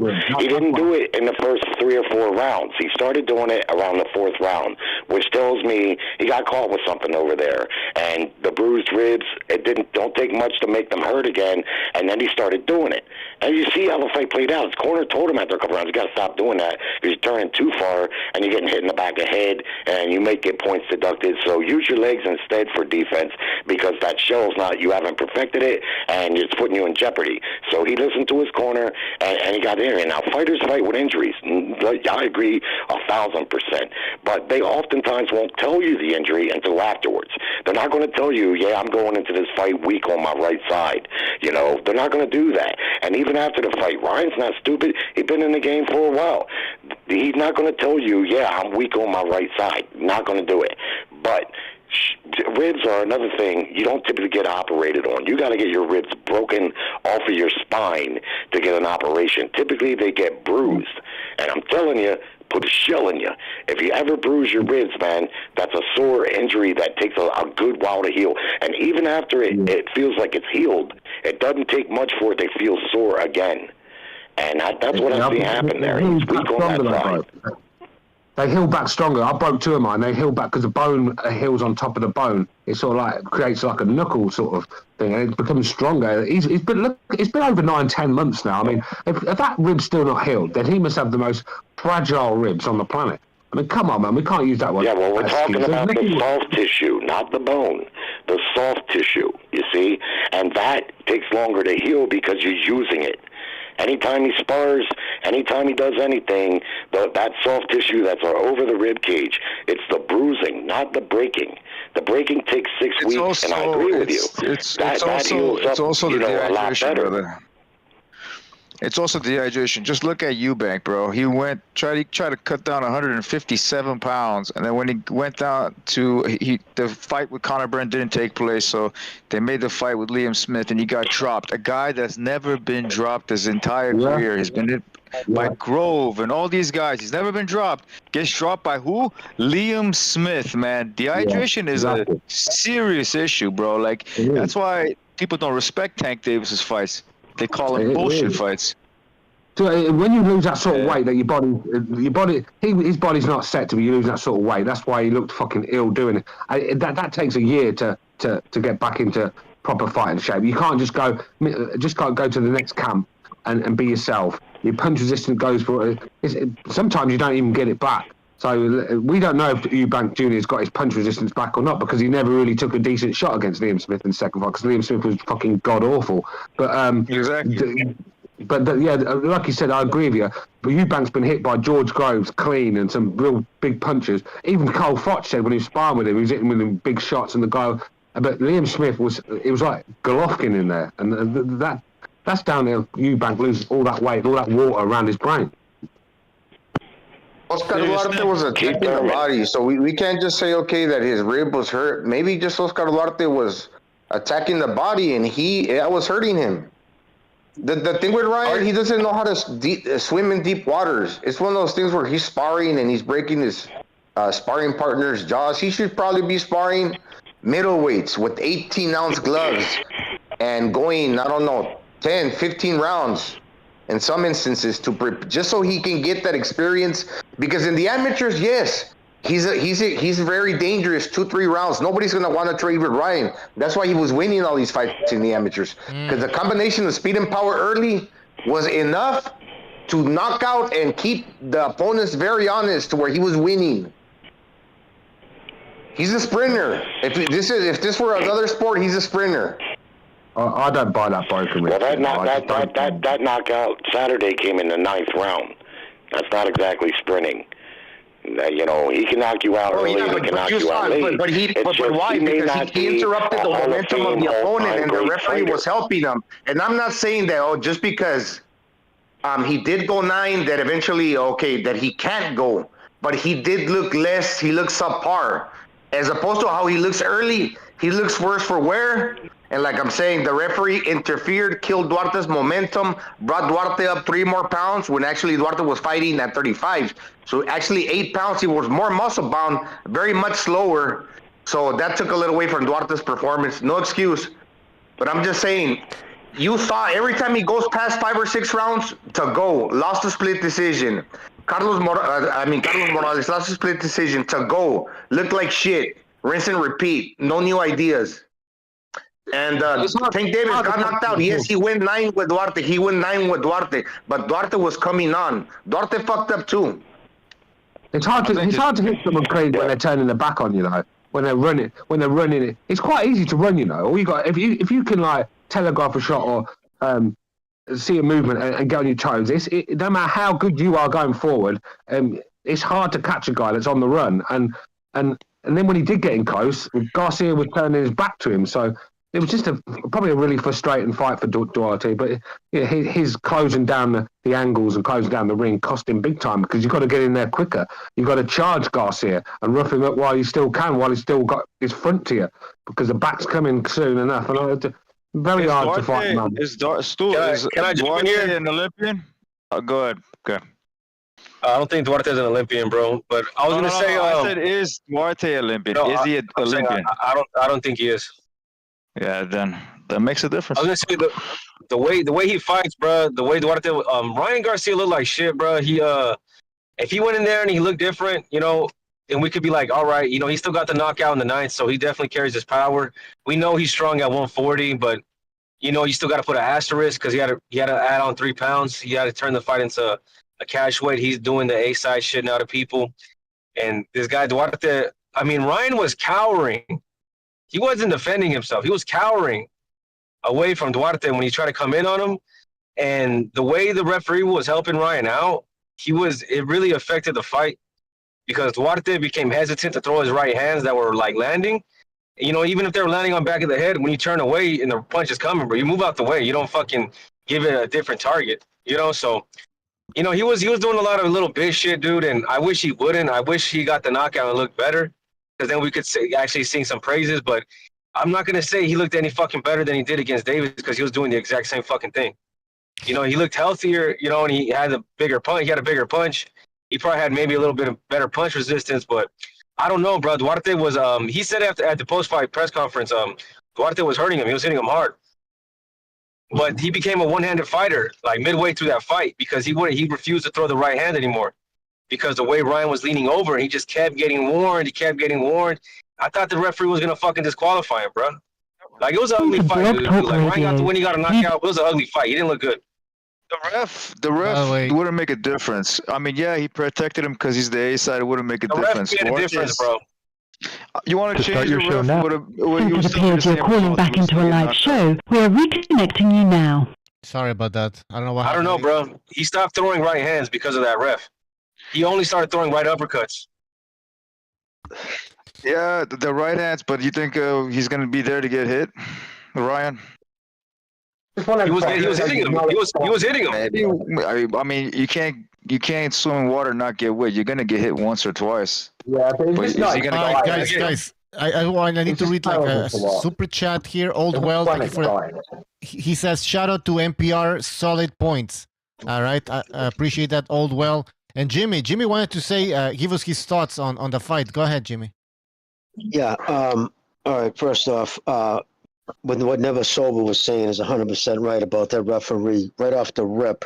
Listen, how the rules go, when you hit what is offered to you, if a boxer, and going into the fight, I said where he is most vulnerable is that stance.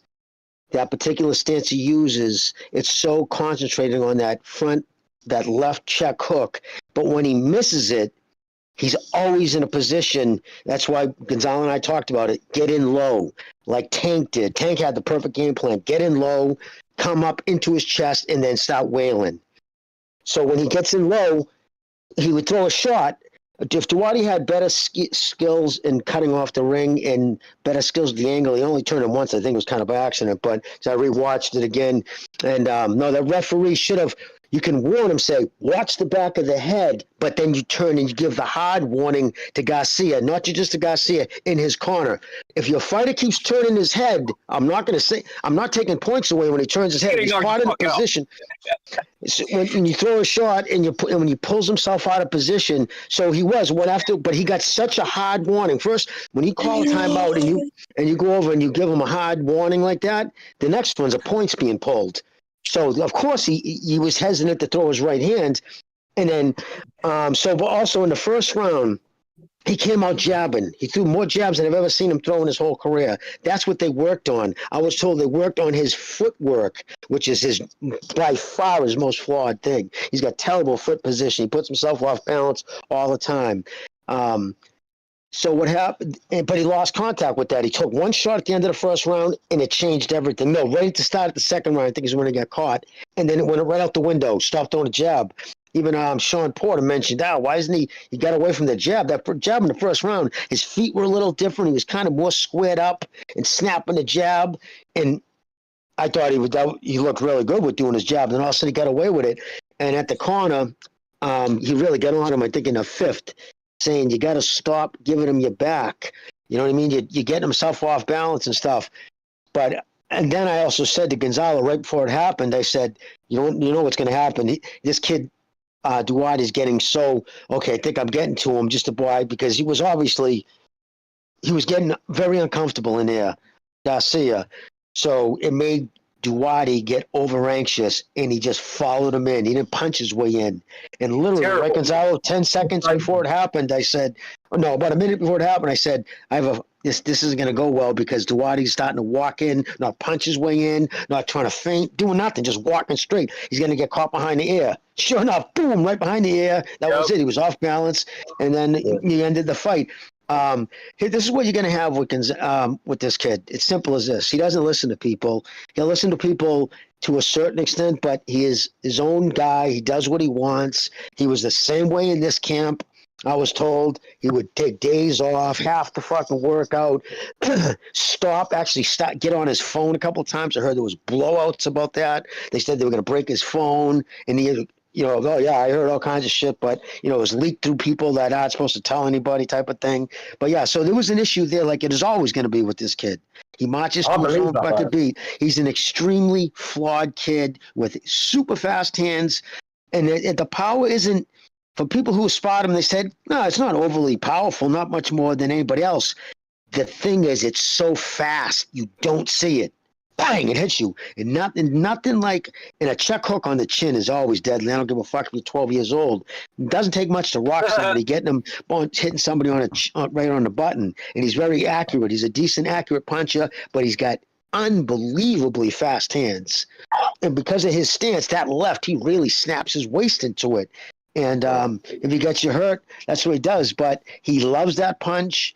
Everybody who works with him, including Goosen, including Derek James, try to get him out of that stance. They said and they pointed out this is how you were able to get caught by Tank because that stance puts you in a terrible position every time you miss. So that's what he's going to change. He's not. Listen, he's a flawed fighter. He's just see how far he can rock the boat. But it's not. No small thing who did he call? The one person he called out, the fucking Rolly short bus Romalo. Come on. You know what I mean? He's going to try to get that title off him but that's the reason why he didn't call anybody else. He showed his vulnerabilities though. He showed his vulnerabilities against Campbell, didn't he?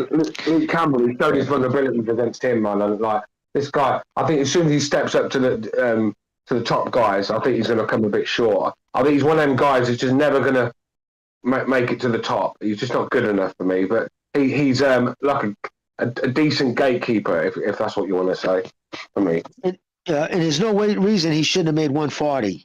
There's no reason. I mean, just the last week, he didn't want to put in the worst fucking dieting is 10 days before you fight. That's by far, this is the most miserable time. The last 5 pounds, 7 pounds, it's so hard to come off. The reason being is you're taking off complete muscle. You've already taken all the fat away.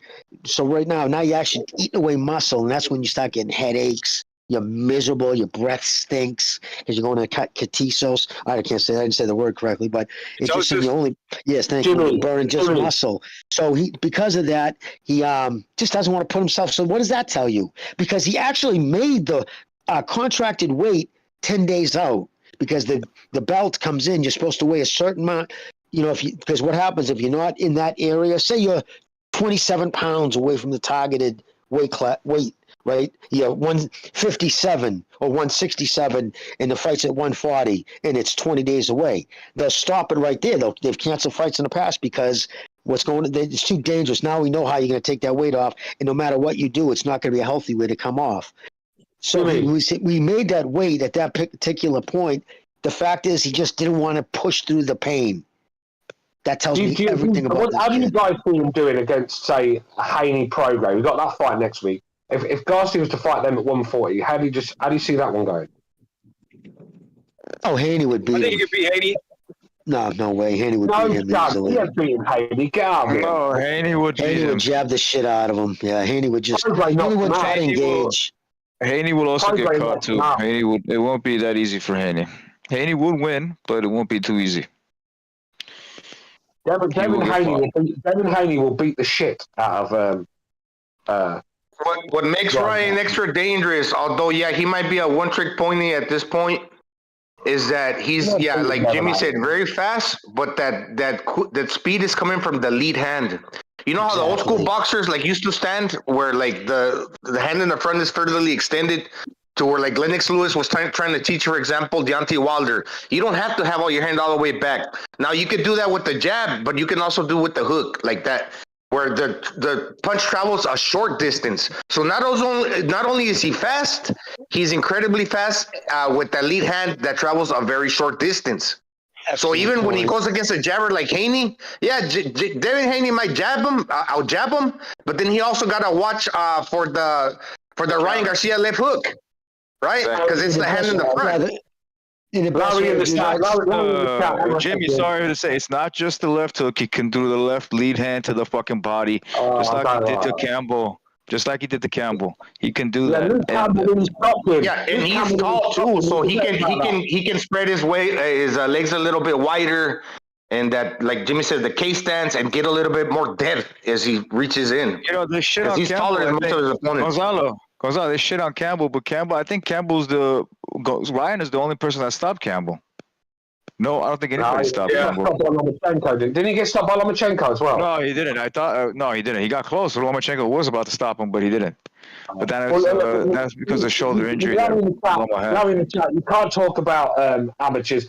Ryan beat him 3 times in the amateurs. We're talking 30 fights on from that. Haney's a different animal. All right, Haney's as well, but Ryan Garcia, he had beaten Devin. Regis Prograis would knock Ryan Garcia clean out. I'm telling you that now, he would. Regis Prograis would. You know how many rabbit punches that Duarte's throwing right now in the highlights against Ryan? There's a lot of rabbit punches. He also threw a low blow. But this guy shouldn't, bro. They shouldn't have been rabbit punches.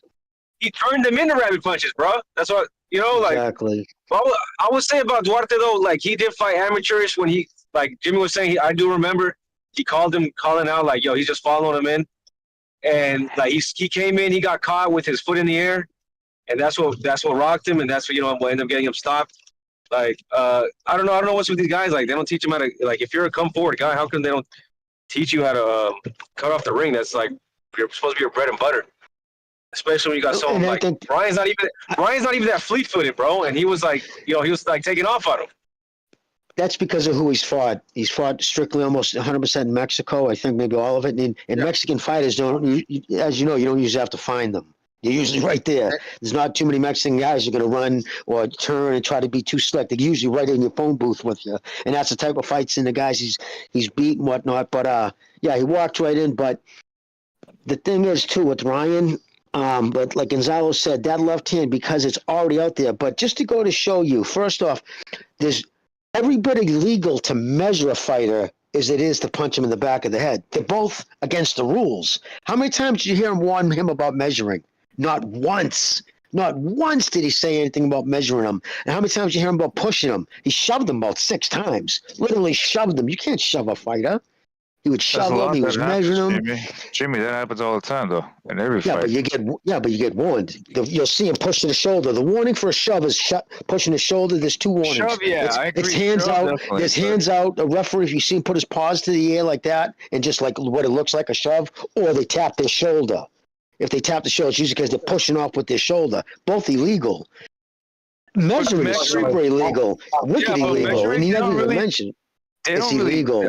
It's rarely. I know it's illegal, but it's there. It's rarely enforced with the measure. Well, it's enforced if it hangs. Yeah. What a referee does, you can measure a guy, but you can snap it out by just kind of hanging it out lightly and leaving it there for a second, right? But you can't just put it out there and then take steps with it out there, like step to the side, step forward, step back. He was doing that. That's a complete measure.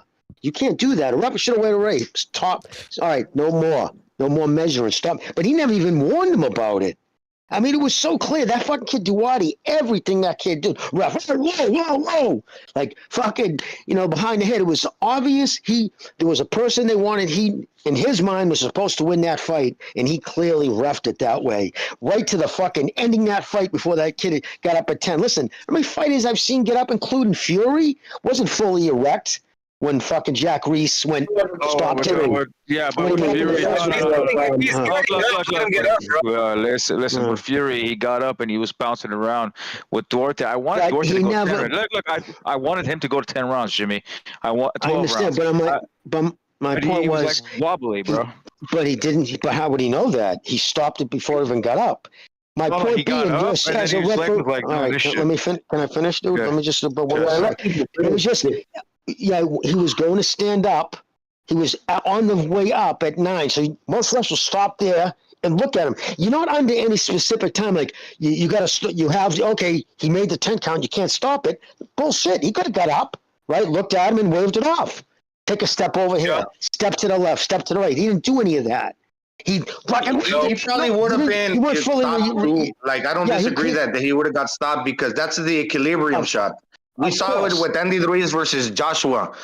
He landed the tempo shot. He was Joshua was out of it for 3-4 rounds. He couldn't gain that back. Get that back. I can say the same thing about. I can say the same thing about Rolly Romero getting knocked out by Tank. It was the same shit. He had but the ref. When you stand up, you're going 8, 9, and if the fighter is coming up off the ground, right? And again.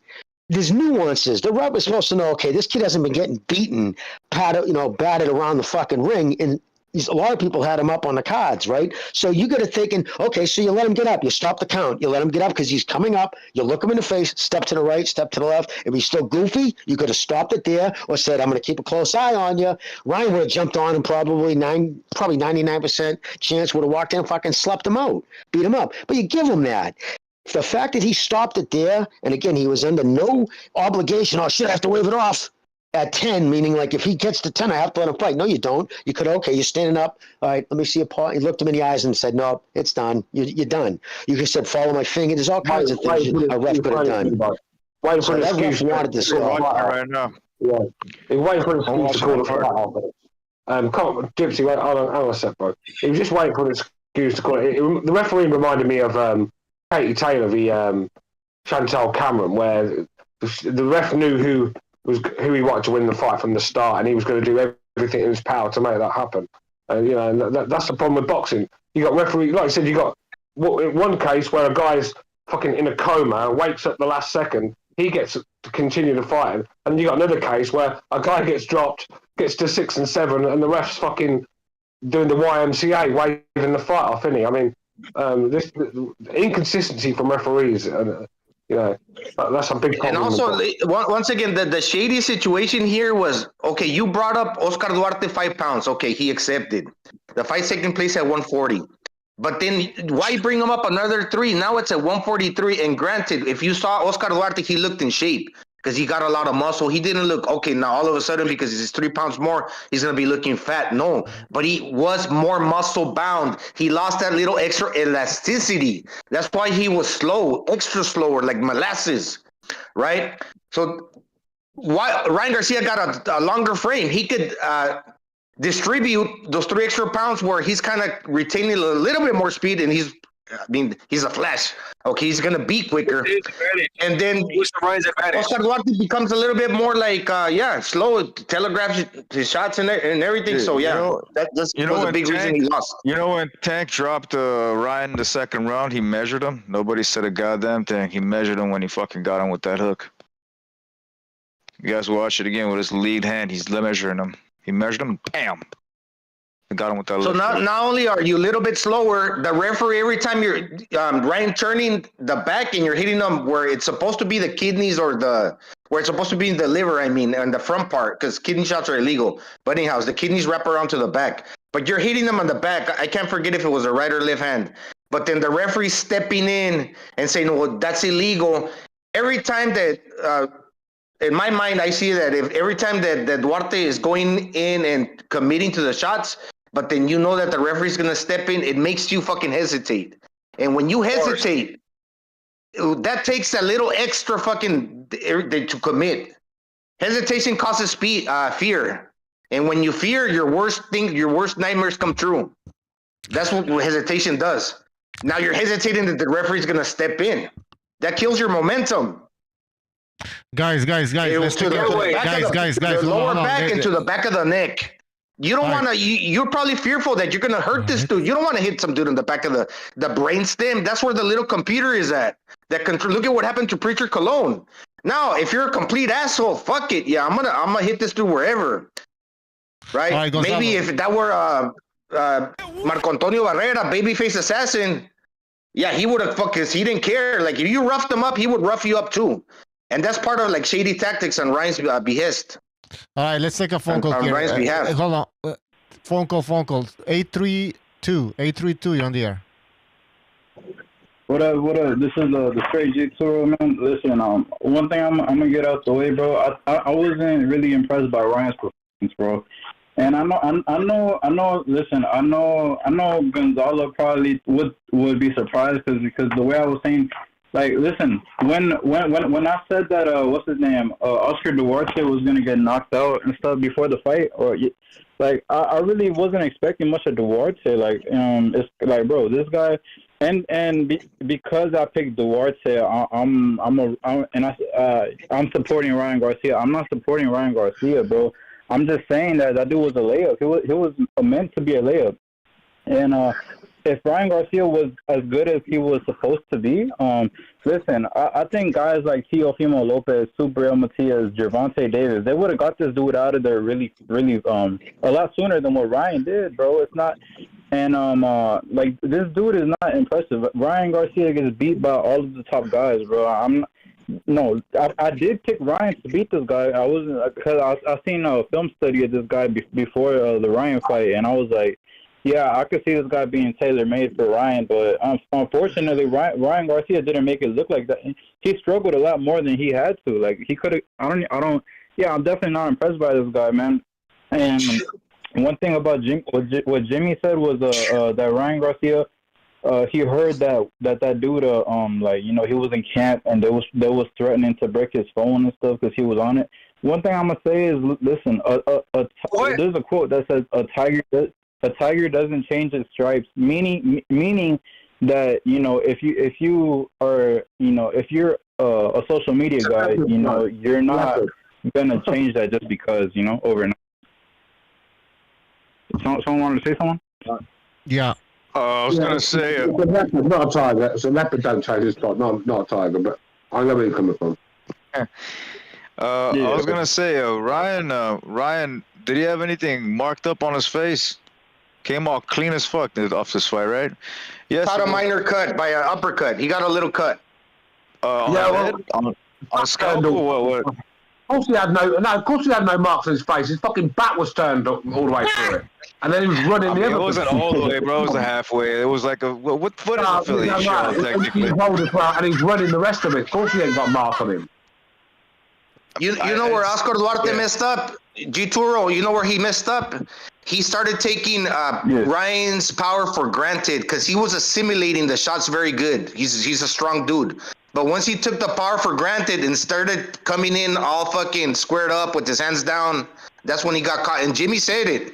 We're on the Discord, and when he said that, I got like a sick to the pit of my stomach. It's like, damn, he's right. And right after that, fucking Ryan caught him.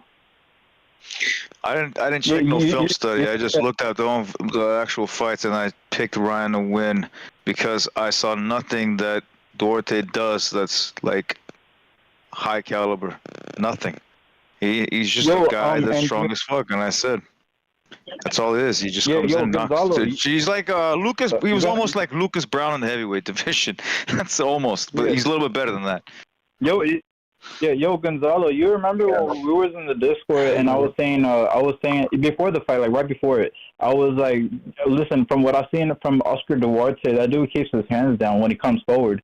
And you said, no, he doesn't. No, he doesn't. And, I think Oscar Duarte in the first couple of rounds, I think, this was his A game. He was on his A game. He had his hands up, but like Jimmy said, that when he was coming forward towards the end, he was coming down reckless, right? With his hands down. Yeah, you were right about that, man. I give you credit for that. He does keep his hands up, but then he does get reckless at times. That would happen. He underestimated the power. Yeah, absolutely. He resorted to what he knew. He didn't his weaknesses, He was leading with his head, bro, and that's a big mistake. Yeah, man. But listen, I want to tell Gonzalo this because I think he's trash. Duarte is trash. Yeah, he's all right. Yeah, he did all right. No, he's all right. It's 8 pounds. He's a 35-pounder, man. 8 pounds just took that extra speed that he needed to. And the referee, Gonzalo, the referee wasn't doing shit, and the referee wasn't doing shit. The referee wasn't doing his job, so I mean, like Gonzalo. You know how much 8 pounds is? 8 pounds is almost 4 fucking kilos, dude. I know. Imagine you don't got no fat. Same size. These both guys, they're about the same size. It's not like one is like. That's what I'm saying. It just made them slower. Yeah. No, they were the same size, bro. But the referee definitely had an impact on that fucking fight, dude. Absolutely. Anyways, we gotta move on. Maybe slightly, but not enough to make a huge difference. All right, hold on. Straight G-Turo. Anything else? Yeah, no, listen, I will say this, right? People think that Ryan Garcia is going to change. I really don't think he might improve a little bit, but I don't think it's going to I honestly don't think it's going to happen. People will be deaf, dumb and blind to the truth, like the Quran says, man. And this dude from what I hear, if you have ears, if you have ears and listen to what Jimmy said, that dude was slacking in camp, bro. That's not, you know what I mean? So if you want to be a Ryan fanboy, then listen, man, you're gonna be blind to or deaf to the truth. It is what it is. So yeah, that's what I say. Fanboy here, bro. I hate Ryan. All right. I don't think he beats Tito. I don't think he beats anybody of these guys. Not even someone like Prograis. He probably won't even beat that dude. Hey, Churro. Churro, are you a Mexican Israelite, Churro? I said he ain't gonna beat him. Must be Prograis will beat the shit out of him. No, I am not. I agree. That's what I'm saying. I don't think he beats any one of these guys. All right. Listen, we gotta move on. But Straight G-Turo, thank you for calling. All right, take care. I don't think Ryan can beat anybody, any top guy. I mean, either. That's what I'm saying. He's very dangerous. He's dangerous the first few rounds. He's dangerous though. Even later, the power carries. I tell you, he can beat. I tell you, he can beat. He can beat Campos. I can see him beat Campos. But possibility. Okay, whatever. That doesn't count. He can beat. Somebody. It's someone. He can beat Rolly Romero. He can beat Rolly Romero. I mean, so what? He can beat Rolly. 90 seconds. If he is a popular guy and he makes a lot of money, obviously. He's the A side in a lot of situations, even against Tank Davis. Why did you make those concessions versus Tank Davis? Fuck that. Now you try to do it to Duarte. You need to settle. You need to figure that shit out. Which weight are you fighting in? And get that because you're looking wishy-washy. You people are doing it to you, and you're complaining, but then you're doing it to other people, and you lose credibility like that. Seconds. All right, guys, we need to take 2 more phone calls here. 323 on the air. 323. Oops. Hello. On. Yeah, go ahead. Hello. Yeah, what up, man? How y'all doing tonight? Hold on. We got a caller. Go ahead, caller. Yeah, good evening, guys. How y'all doing tonight? Hey, what's up? This Benzo, bro. Yeah, no, it's not. Hold on. No. My name is Quantrell. Yeah. My thing is, I think Ryan Garcia need to stick with the black man. He done tried the Mexican boxing coach. He done tried the white man. And now he learning the black fight. And that's all I got to say about that. You know what I'm saying? How do you think he fares up with the black coach so far from what you've seen? 10 seconds. Well, I saw him using the jab quite a bit right there, right quick. You know what I'm saying? He was using jab, and then he tried to use the Philly shell, but it looked more like a taco shell to me. Man, this man's eating a lot of corn. That's why he sounded like this. You know what I was gonna say, black man. I was gonna say it looked like he was stealing shots. Looked like he was stealing shots. My name is Quantrell. Oh, sorry, Quantrell. Quantrell. It looked like since he's been with Derek J, he learned how to steal shots. What do you think about that? You don't know facts. You know what I'm saying? All I gotta say is facts at the end of every sentence, and it may make me correct about boxing. You know what I'm saying? Facts. Anyway, a shout out to the LDBC. I want to give a shout out to all my people out there. Stay hustling, kings, all my kings and queens. All right, shout out to Benzo. Shout out to Benzo. Keep it real, Quantrell. That's not Benzo. That's Quantrell. Keep it real, Quantrell. Yeah, exactly. Is it Cantarell or is it Cantarell? All right. Hey, guys, let's take another phone call. Last phone call. 336. You're on the air. You're on the air. 336. Yo, I wasn't unmuted, was I? Now you're unmuted. Yo, go can ahead. you hear me? Yep. What the? I didn't get the fucking notification. Anyways, Lord Ryan did his thing. Duarte got Lord Ryan. Lord Ryan. Yeah, Lord Ryan did his thing, and he's back. Ryan Garcia was just, playing with him like a sparring match, trying new shit because he knew Duarte didn't have anything for him. That was a masterclass from Ryan Garcia. But Lord Tank is always above Lord Ryan because Black's on top, and Ryan Garcia could never beat George Kambosos in a fight. That's just how it is, unfortunately. Ryan Garcia sucks. Duarte sucks. Your troll game is feeling a little weak right now, bro. Because the only good Latino fighters in around that weight class are Never Source wants to say something. Never Source, go in. That's it. Oh, your troll game's a little weak right now, bro, because you talk so much shit about Crips.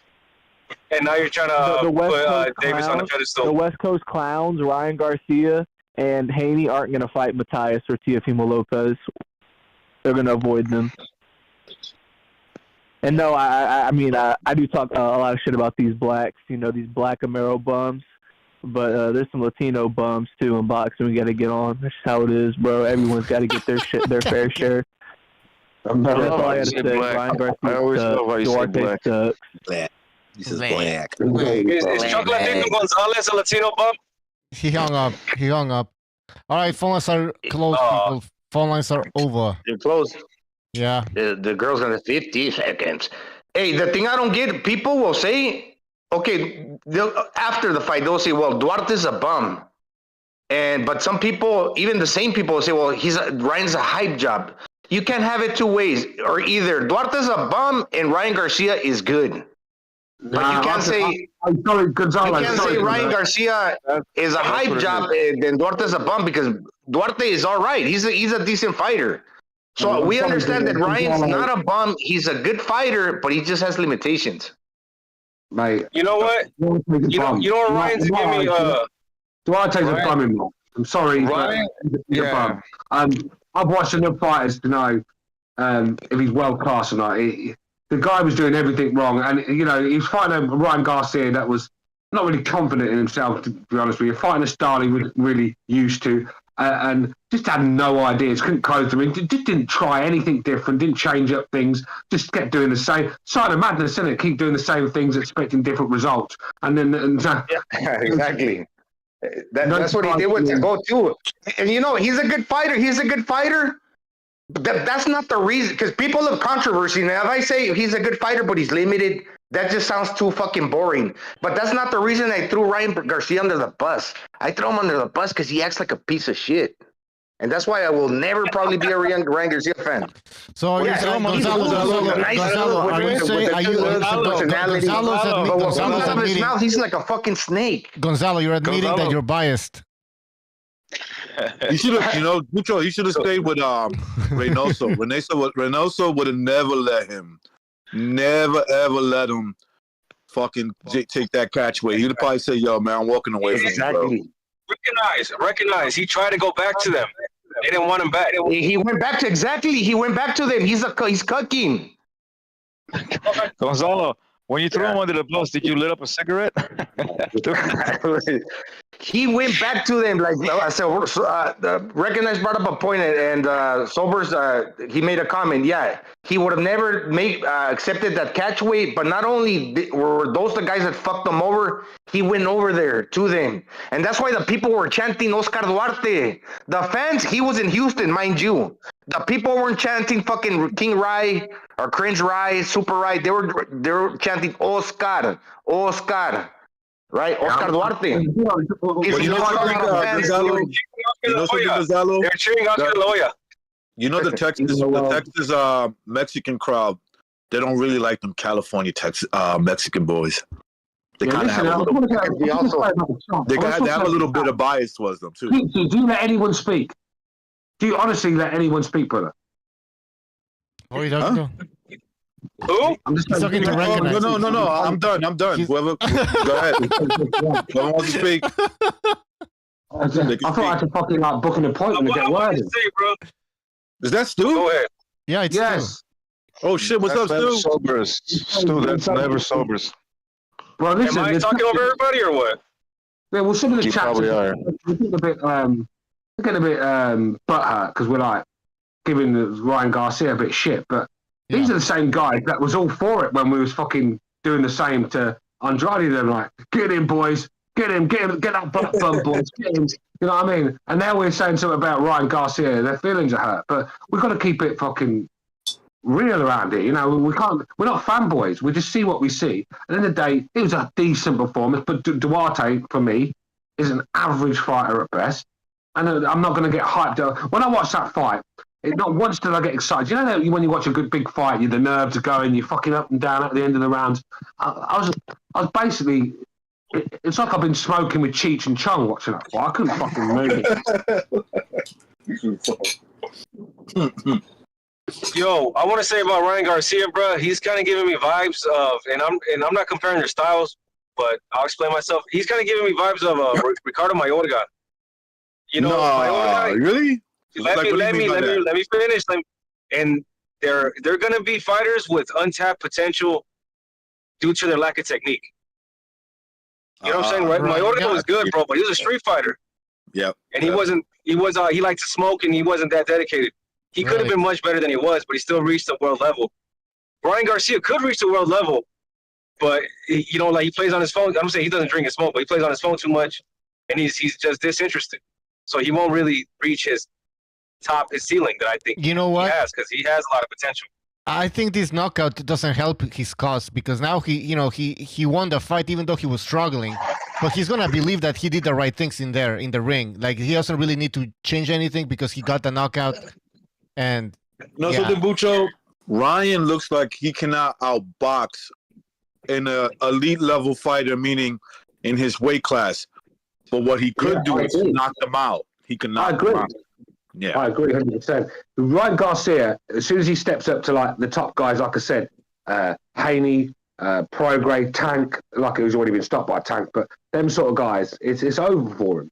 That fight we saw the other night was a fight where it was get the job done, with as least damage done to him as possible. Because, like I said, he loses that one. There's nowhere to go for him. So he's just one of them where just get the win no matter what. Don't worry about the performance. Don't worry about entertaining the fans. Just get the win with as least damage as possible. And that's what I got from Ryan Garcia. I got a guy who was just doing enough, going through the motions, doing enough against a flat-footed guy that was just nothing special at all. I mean, it was just an all-right fight. I mean, nothing spectacular. It didn't get the old tonsils wet, that's for sure.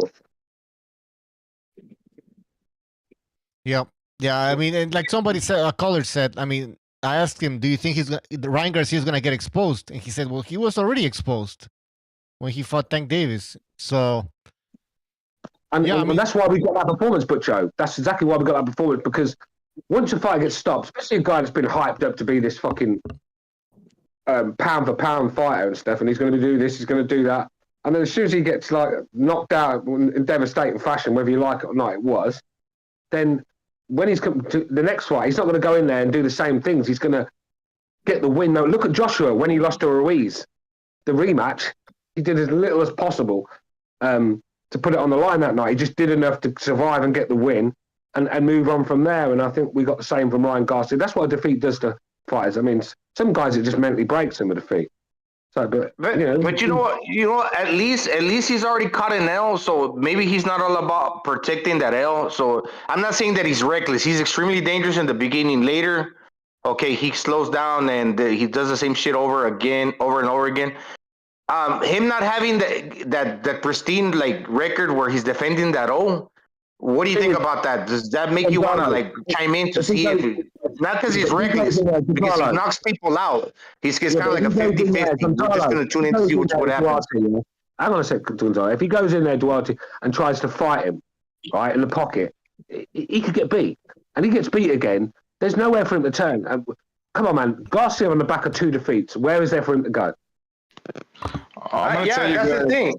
It's not about the O no more. A lot of the dudes that protect the O, like Devin Haney, following the Mayweather blueprint, you want to see them fight because you want to see if the dude that comes forward, there's like a puncher, can catch up to him and knock him out. And because they got certain things about their personality also that we don't like, or maybe I'll speak for myself. Yeah, but Ryan Garcia, I can say that for a lot of reasons, I don't like him either, but I don't want to see him lose because he's already lost. Right, so I know that he can lose again. But my question to myself and to everybody else, what does he bring to the table? That's the reason we want to watch him. Obviously, we're men. We're not looking at him for his good looks. Maybe the bitches are. I'm not. He's not really that good looking, bro. Like first and foremost, look. The reason this kid ain't stupid. Look, the reason why he took the Tank fight. Who do you think is hot, bro? Who do you think is hot? I don't think anyone was hot. He's an ugly ass fucking kid, bro. Like to me, he looks like a bitch. He looks like a transvestite. I mean, that's what he looks like, to be honest. Anyways, Justin Bieber. He looks like a little gay boy. That's exactly what it is, bro. Anyways, that's forget about all that shit. But forget about the looks. Someone mentioned the looks. What this kid did ain't stupid. He realized he's a big kid. He's going to move on. He's going to go to 140. He's probably going to eventually end his career if he continues at 147. The thing is, he's like, I'm going to take that Tank fight because Tank ain't fighting nobody. Tank don't want to fight anybody. Tank is just too busy getting into trouble. So might as well take on everything he wants. He wants the hydration clause. I'll take it. He wants this. I'll do that for him too. He wants me to bend over that because that's the type of individual he is. He'll take it. You know what I mean? And he did. And he got him a decent amount of dough. He got his money's worth. That $30 million. He ain't gonna never get paid. So no what are $30 you? million How long? later Okay, on. so how long can they continue with this charade? He's gonna lose eventually, right? If he steps up. So what's the plan? Like a Rolly Romero? That what he really got, Bucho? $30 million. Well, I mean, he already lost Bucho. The plan is for him to gain a world title, and that's what he don't got. Yeah, he's gonna bring his agenda, his rep back. He's trying to get his rep back, and he's probably gonna get another couple million. But the thing is, he got that shit quick. No, he already got a rep, Gypsy. He need to get a world title. He need to get a world title. Yeah, he is. He's gonna eventually. He's gonna try to get one. He's probably gonna fail. Most likely. Yeah, and he wants Rolly, the easiest motherfucker out there. Hey, I by the tell you way, what, Rolly- guys, Rolly's gonna do better than guys. Duarte is. In the chat, this for Stu. Can you answer this? Stu, are you there? Ah, I wanted Stu to answer this. Yeah, Stu. Somebody in the chat says Ryan Garcia probably whoops 95% of y'all speaking and listening. Oh, Ryan damn. No, Ryan got power. 100%. He beats everybody up. Ryan got power, bro. I've seen Ryan hit guys that are You better shut massive up. dudes, bro, and smash them, bro. You better put Smash some 'em. respect on Ryan's name then. Yeah, He has he's power. only- Only a handful of people that weigh around the same weight as Ryan that could beat him up. People don't understand this. But that's not why we're here, I think. Ryan, All right, hold on, guys. Let me Stu. Hold on, Stu. Somebody said that Ryan Garcia would probably whoop 95% of y'all speaking and listening. So put some respect on Ryan's name. Let me fucking speak. Let's that little do Owen. 140 guy. I'll pick him up by his neck and I'll fucking body slam him, fucking Undertaker style. Get the No, fuck you won't. out. Ryan will knock you out, bro. Ryan will knock you out the left hook, bro. Come on. There's a saying: never bring a gun when you're gonna fight an older man, because never try to fight an older man with your fist because he's gonna pull out a gun. In real life, that's just the way it is. I'm 180 pounds. I'm not going to sit there boxing at range with Ryan Garcia. I'm going to grab him and I'm going to fucking body slam him on his head. He'll catch you coming in, bro. Are you fast enough to get him? That's the thing, bro. Are you fast enough to get to him? How fast If you're not fast enough, good luck with that shit. Isn't it really the question? Did somebody really ask? Did somebody really take the time to say? He made a statement, Jimmy.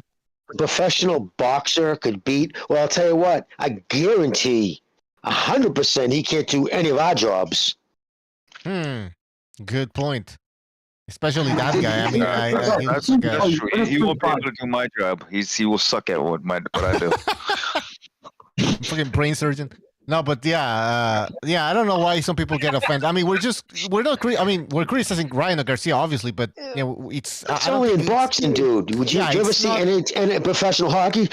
I bet you could beat him in a pickup game. What, the professional hockey player? I mean, it's just crazy. Yeah, no shit. So what are we supposed to say when we see what we're doing is comparing Ryan Garcia not against ourselves. You know what I mean? It's against other professional fighters. I would have got Duarte out in 4 rounds, bro. I don't know about. And I agree. And why are we the ones holding him accountable? Because a lot of people won't. The media won't. Somebody got to call it as it is. If you want to keep the sport kind of relevant, and because remember, there was fighters that came before these fighters, and if you kind of like embellish these dudes, you kind of are doing a disservice to the ones that came before them. So we got to follow a pattern here. Somebody got to defend that. No, why do I speak like? Well, maybe because I'm a little bit of a boxing nerd. Okay, nerd. Whatever. Nerd. Hey, Gonzalo, who do you think is Ryan Garcia's fan base? Zoomers and fucking YouTubers and what is the other one? The BDA says I forget. Dora the Explorer. Takashi Nui. You go to his Instagram page. Go to his Instagram page and scroll his fucking followers, and you'll see what it is. Any grown ass man with kids is a Ryan Garcia fan. He's a closet tranny. He's a closet tranny. The only Ryan Garcia fans, they go to Berkeley. The Ryan Garcia fans go to Berkeley and places like that. Trust me on that. He's an FTM. That's what they call him. Female to male. Stu, you're going to you're anti-LGBT right now. Political guys. Oh, fuck the LGBT. Fucking, I hope they fucking drown in a rainbow rain. We're just saying what it is. We're not judging him. All right, but are we being too guys? Okay, are we being too harsh? Are we being Stu? Are we being too harsh on Ryan Garcia? I mean, he did knock out this guy, right? He knocked him out. Impressive. The guy's a good fighter, but what do you want me to say? Do you want me to sit and have a picture of Ryan Garcia in my room when I've got women and fucking kids and stuff? I mean, I'm not gonna. Who's that little gay boy on your wall? Oh, that's Ryan Garcia. He knocked a bum out the other night. It was Ryan Garcia's first fight since that loss against Tank Davis. New trainer. Yeah. He knocked him out. He knocked this guy out who looks pretty tough. Yes. Mucho. He's world level. He's world level. Ryan Garcia's a world level fighter. He's not a bum. There's no way he's a bum. But I'm not gonna.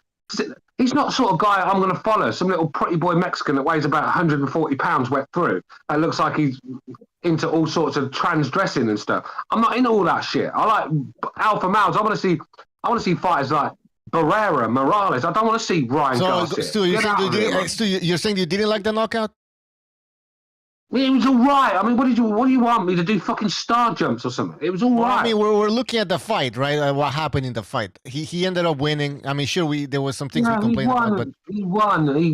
I'm more hyped for the fight on Saturday. That's the real 140 fight. Haney v. Prograis. That's a proper fight. That's a fucking bum ass fight. All right. We've sitting there talking 2 hours about a bum ass fight. You're right. It's been so you just okay, guys. It's time to take down the predictions. All right, your predictions. I'm gonna write them down, and we're gonna start talking a little bit about the Haney versus Prograis fight, and we'll continue this discussion on another show, and then on the Open Lines Friday show. So who wants to go first? Stu, go ahead. Very good fight. I'm hoping Prograis doesn't let Haney steal it, which Haney is very familiar. Well, that's what he does. He steals fights, and half the time he's lucky to get the nod. But Prograis hits very hard. I mean, let's be real. Prograis wasn't at his best when he fought Josh Taylor. And when he fought Josh Taylor, I think Josh Taylor was in his prime then. And that fight could have gone either way. I mean, and Taylor was beating everyone. He knocked out Ramirez. He's beating everybody up. And Regis Prograis is a handful for anyone. On it, when he's in shape, when he's on the ball, he's going to be a tough fight. I want Regis Prograis to win that fight. There's just something about Devin Haney that winds me up. I don't like the way he talk. I don't like the way he talk. He thinks he's a gangster and stuff. And I know Prograis a bit like that, but at least he's got the fucking grinds your gears. He's got the background, the record to prove it. Where Haney's just a daddy's boy, and he's quite rude. He goes around thinking he's a fucking man, and he doesn't. Like the Lomachenko fight, he lost that fight, but yeah, the way he's talking, he's like he won every round. I mean, he's a bit delusional, but he's a good fighter, Haney. But he is a really good fighter. It's gonna be a hard fight for Regis Prograis. But I'm hoping Regis Prograis, because Haney can be hurt, and I don't think Haney's ever been hit with someone as a power of Regis Prograis. Because somebody like Lomachenko, yeah, he's got all the skills, but he doesn't hit nowhere near as hard as Regis Prograis. Nowhere near as hard. And let's be real, the Greek porn star. Composers, he's fucking useless. I don't even want to talk about him. Mm-hmm. So what I mean, this is a true fight for Devin Haney. And if Devin Haney gets through this one, you have to start fucking taking your hat off to the guy. The Greek porn star. Why is he a porn star? The picture, remember? He's always fucking posing. He's always posing with his top off and his fucking shades on, isn't he? You know what I mean? I'm gonna post a picture. Yeah, I'm gonna post a picture soon. Hold on, where's the picture? All right, so prediction. Who you guys do? Next. Wait, I'm gonna go Prograis by stoppage. I'm gonna put my neck on the line with this one. I'm not overconfident that's gonna happen, but I've got a feeling it could, and I'm gonna go with Prograis by stoppage. But if Haney wins it on points, I wouldn't be surprised. I agree with Stu. I've been thinking about this fight, and lately, I've been looking back at some of Prograis, Haney's problems. Right when he fought the two southpaws that I think of, Jojo Diaz and Lomachenko, they gave him problems, bro. I mean, they gave him a lot of problems. I thought Jojo beat him up in moments in that fight where he won a lot of rounds, in my opinion. I forget, but he almost pulled that one off. And with the Lomachenko fight, I thought Loma beat him too. I thought Loma won at least 7 rounds. So you take a bigger punching southpaw who's okay. He's not on the level of boxing skills as Lomachenko, but he hits harder than him.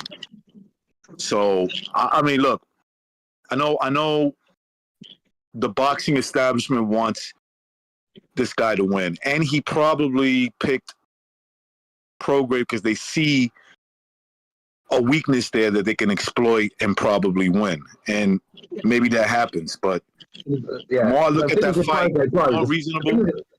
The reasonable answer to me. Let him finish, bro. Damn, let him finish, bro. Shut the fuck up. Who said that?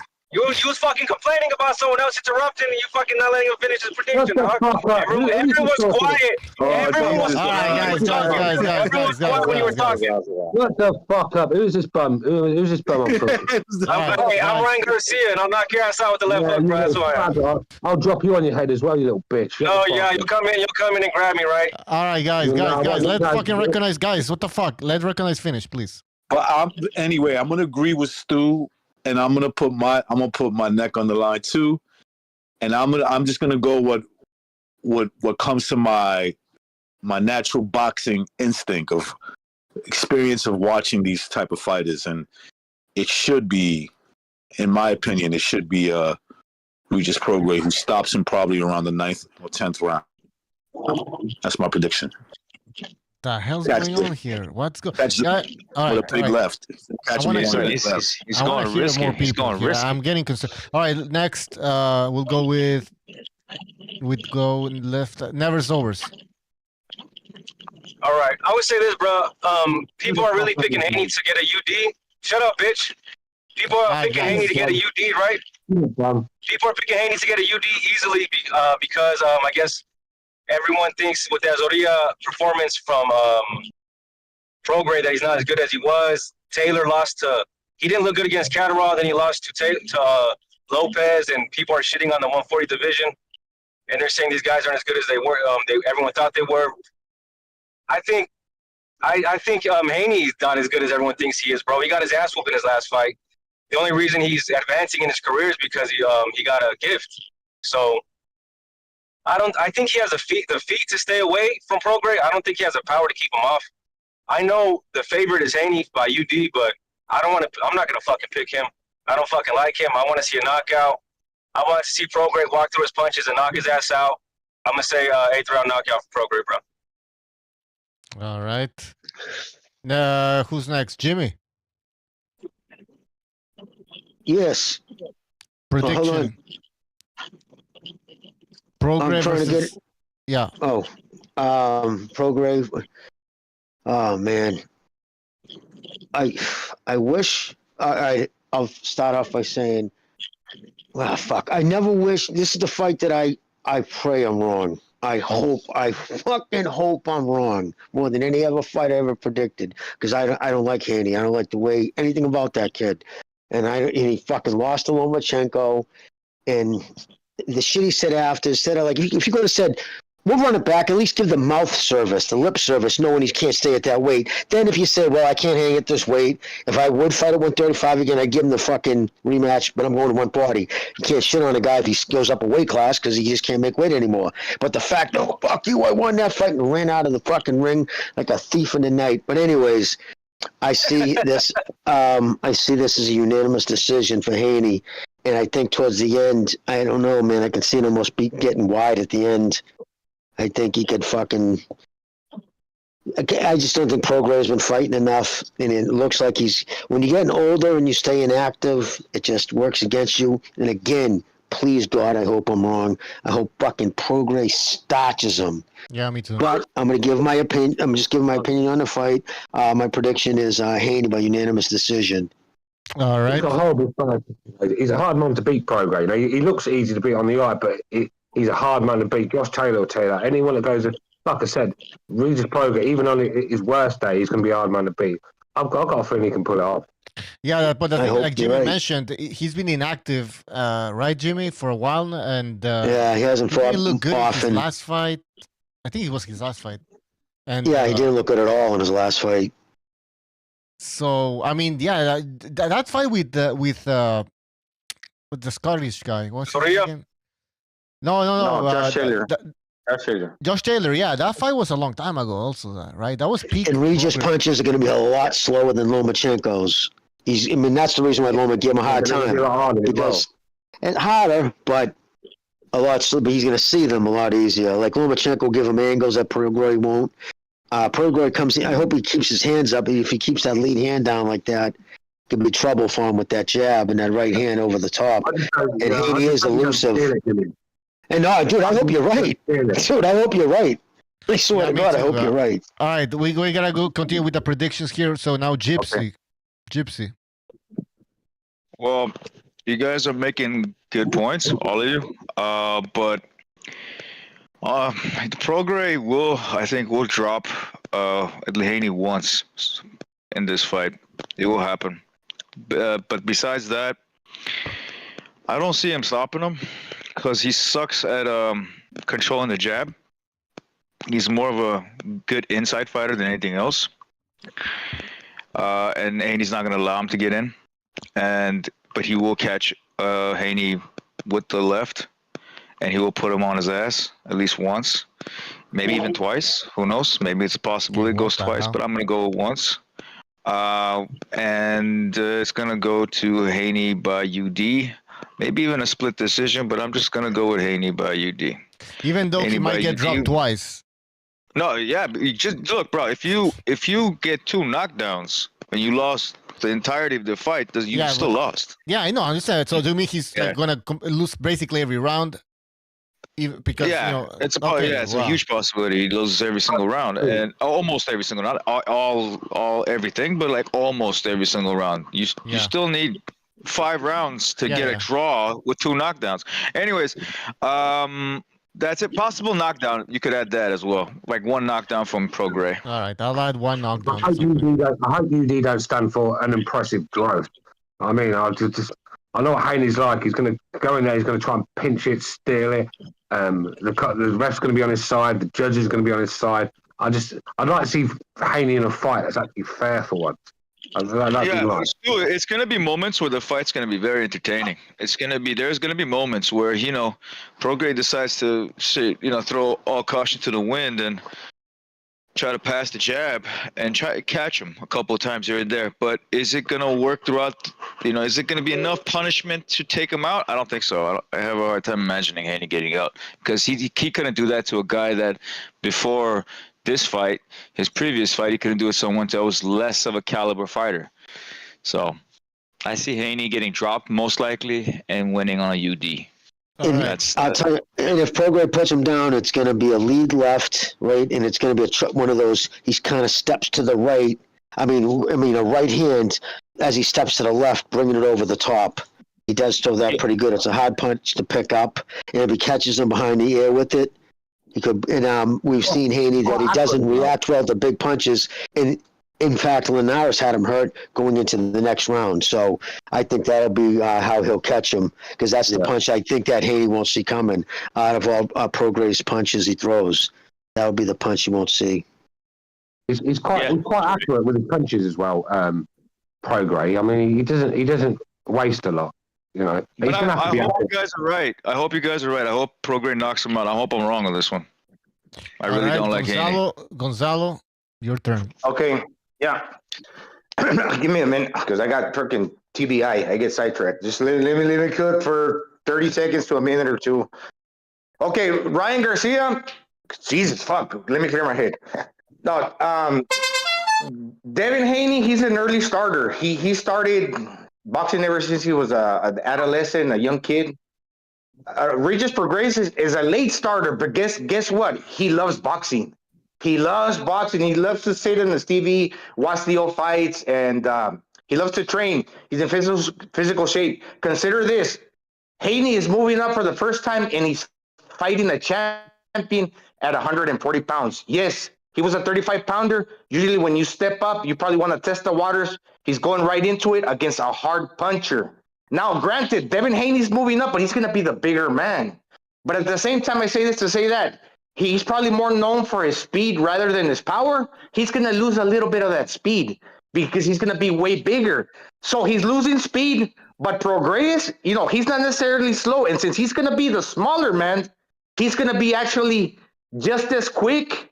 And maybe if it's just a little bit slower, he'll still bring speed to the table because he's going to naturally be the smaller man against the quicker fighter that was fighting at a smaller weight. So that's going to be kind of even. Yes, I'll give the edge on speed to Devin Haney, but let me finish. I'll give him the edge to you got to let me go, man, because I got fucking traumatic brain injury. You keep interrupting, I'm going to lose my shit. Sorry, I don't know. Go ahead. Fucking idiot. No, but let me finish. Let me make my fucking point. I haven't even get my fucking prediction. All right. And I'm just painting guys, a stop picture. fucking fighting. Jesus Christ. Just go. Okay, so So we know that Prograis possesses the punching power. Now, if the speed is kind of equal, yes, I give the edge to Haney, but he got the punching power. And if I'm Regis Prograis, I'm not going to go in there to try to step in gradually by bounding forward because you're going to get picked off like Cambosos did. If I'm going to win, I got to come in there and fight and fucking bull rush you. As amateurish and as like ridiculous as that might sound, I'm not trying to step in cautiously. I'm going to go in there and close the gap and fucking get on your chest and a while away. Throw fucking punches, and I'm looking to catch you with the left hook to the body. Because that's what Regis Prograis got. He got a killer left hook, and fighters don't see it coming. In Dongo, I can name a bunch of dudes that he's knocked out with the left hook to the body. It's a little wishful thinking as saying, Devin Haney should win, but I'm picking Prograis to knock him out in round 9. Because if he made it to 10, he's going to try to survive. So at some point, he's going to catch him to it late in the second quarter, to tail end of the second quarter, right around the 9th round, where it's still fresh. And I'm picking Prograis to knock him out with a body shot. All right. Prograis 9th body shot. There we go. I'm going to go with...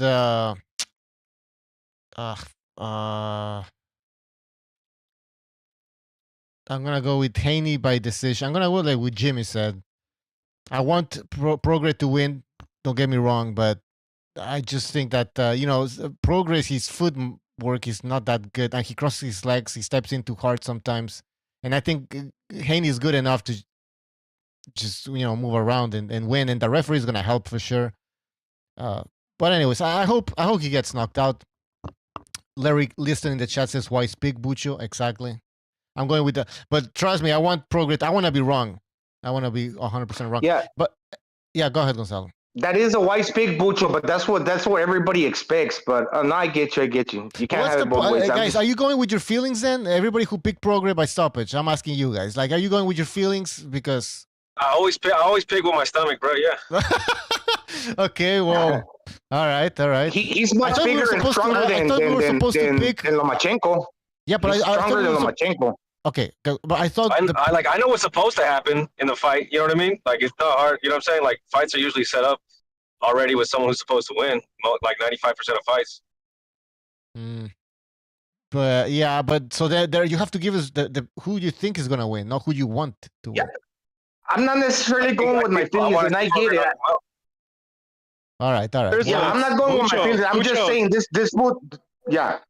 Bucho, there is no Bucho Gonzalo. There's no. It's not like they're picking. This is not like a bad pick. Like them picking Prograis is not a bad pick.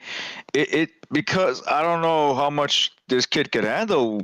I know he's gonna get hit with the left. I know for sure he's gonna get hit with the left. I just don't know how much he's gonna handle. I'm assuming that he's gonna handle it comfortably, where he's not too comfortably, but he's gonna push through out of it. So there is a chance.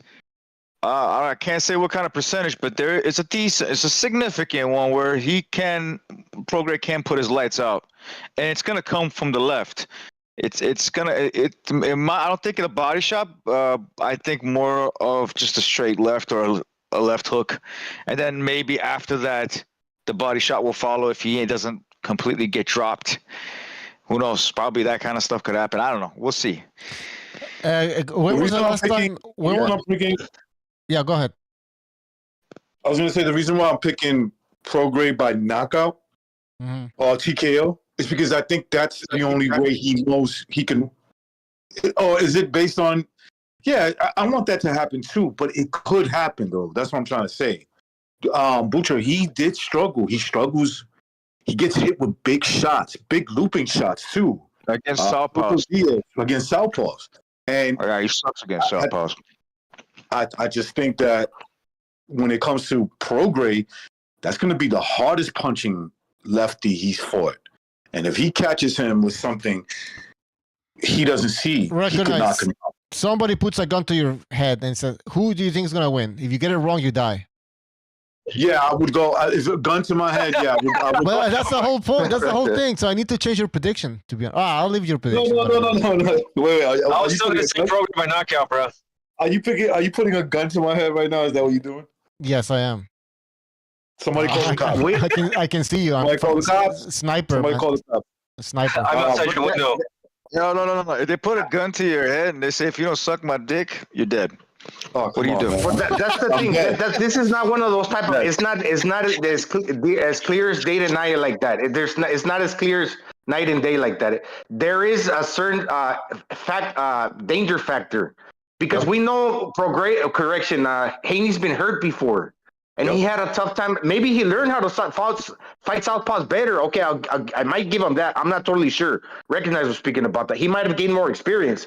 But what I'm saying, if you're fucking Prograis and this is your biggest moment, don't leave it on the line and trying to show us. Don't try to box on some cute shit like I'll box you, because that's the reason he lost against fucking Taylor. He was doing good against Taylor when he started trying to be like Sweepy, hanging the head on the side. Motherfuckers the judges. He confused the judges. Like, what is this dude on? Yeah, come in there, go in there, and try to kick his ass, and you're gonna land your shots. Because this dude has probably got questionable resistance, right? No, that's true. I agree with that. I don't know if he can implement that. That pressure. I don't know if you guys, Kombucha, you guys. I don't know if you guys ever noticed when Haney got hit by Kambosos with an uppercut. I think it was the second fight. I'm not sure it was the first or second, but it was in the later rounds. It was like the 12th round or something. Mm-hmm. His hair actually turned like into Ezra Charles hair, like back in the day, just like stuck up, and he didn't know what the fuck he was at. He was grabbing hold and shit. Yeah. It was hilarious. I don't know if you got Ezra Charles. Yeah, I'm pretty sure you guys know Ezra Charles. And then Kambosos not even. In my opinion, he's a 130 pounder. So I was gonna ask you guys when was the last time when was the last time Devin Haney fought a power puncher or somebody with that with a lot of power? Never. Maybe Lomachenko's a 26 pounder. Lomachenko's probably the hardest puncher. The way he throws his. I'm sorry. Go ahead, go. No, but I was gonna say Lomachenko for a smaller man. Prograis, yes, he's going to be the hardest puncher he's ever faced. And remember, Prograis knocked out fucking Cepeda. And Cepeda might have been like a fighter that not that good, but he was decent enough where he still walked them down. In other words, he had to get past Cepeda's power. Haney don't got that type of power. So I think that if Haney is faster, but I'm the smaller dude, I'm still bringing enough speed, and I definitely hit harder, I'm going to fucking collapse that pocket. And I'm not gonna be like Linares. When you're hitting me, I'm getting frozen just because I'm old. I have a questionable chin. Because Linares did have a questionable. I'm old. I have a questionable. I'm freezing. I can't let my punches go because I'm old once again. No, Prograis can go in there, take a few shots, and let go too. He can let go. So in other words, he's gotta be reckless. Reckless is a good way of looking at it like this. Exactly how he has to fight. He has to go in there and make it a fight. He tries to box with Haney, he's going to lose, and he'll lose badly if he tries to box. Here's the thing, though. Haney's also going up on weight, which he desperately needed to do. He was draining the shit out of himself. And on Saturday night, you guys watched how much bigger Haney looks than Prograis in the ring that night. Jimmy, just let me interject here. Guys, if you watch when they rehydrated. Yeah, Jimmy, the first press conference, I think that's the only press conference they had. They had the face off, and Prograis looked smaller than Devin Haney. That doesn't make any fucking sense. Well, I guess it does. Well, because Devin Haney is a welterweight. He's a welterweight. He's a full-fledged welterweight already. He could fight at welterweight. He just won't do it because he knows that he can't handle some of the guys that are up there. Those guys hit too hard, and they probably beat him because they're bigger than they're actually. Bigger, they're not really welterweights. There are guys that are probably just, weight bullies. So he's not going to take that risk. But something that Gonzalo brought it up, and he brought up Linares. Linares was the closest person to his size, and he was still bigger than Linares. I'm talking about natural size. He still had more natural size than Linares. And Linares hurt him and kept him kind of hurt. Okay, and the one thing about Devin Haney, Regis Prograis, the biggest puncher I've seen him face. He needs some milk. Is Linares, okay? It's Linares, and because Linares is naturally his size, and probably punches the hardest that he's ever faced. Now he's going to be fighting a lefty that will be the hardest puncher he's ever faced. He punches harder than Linares.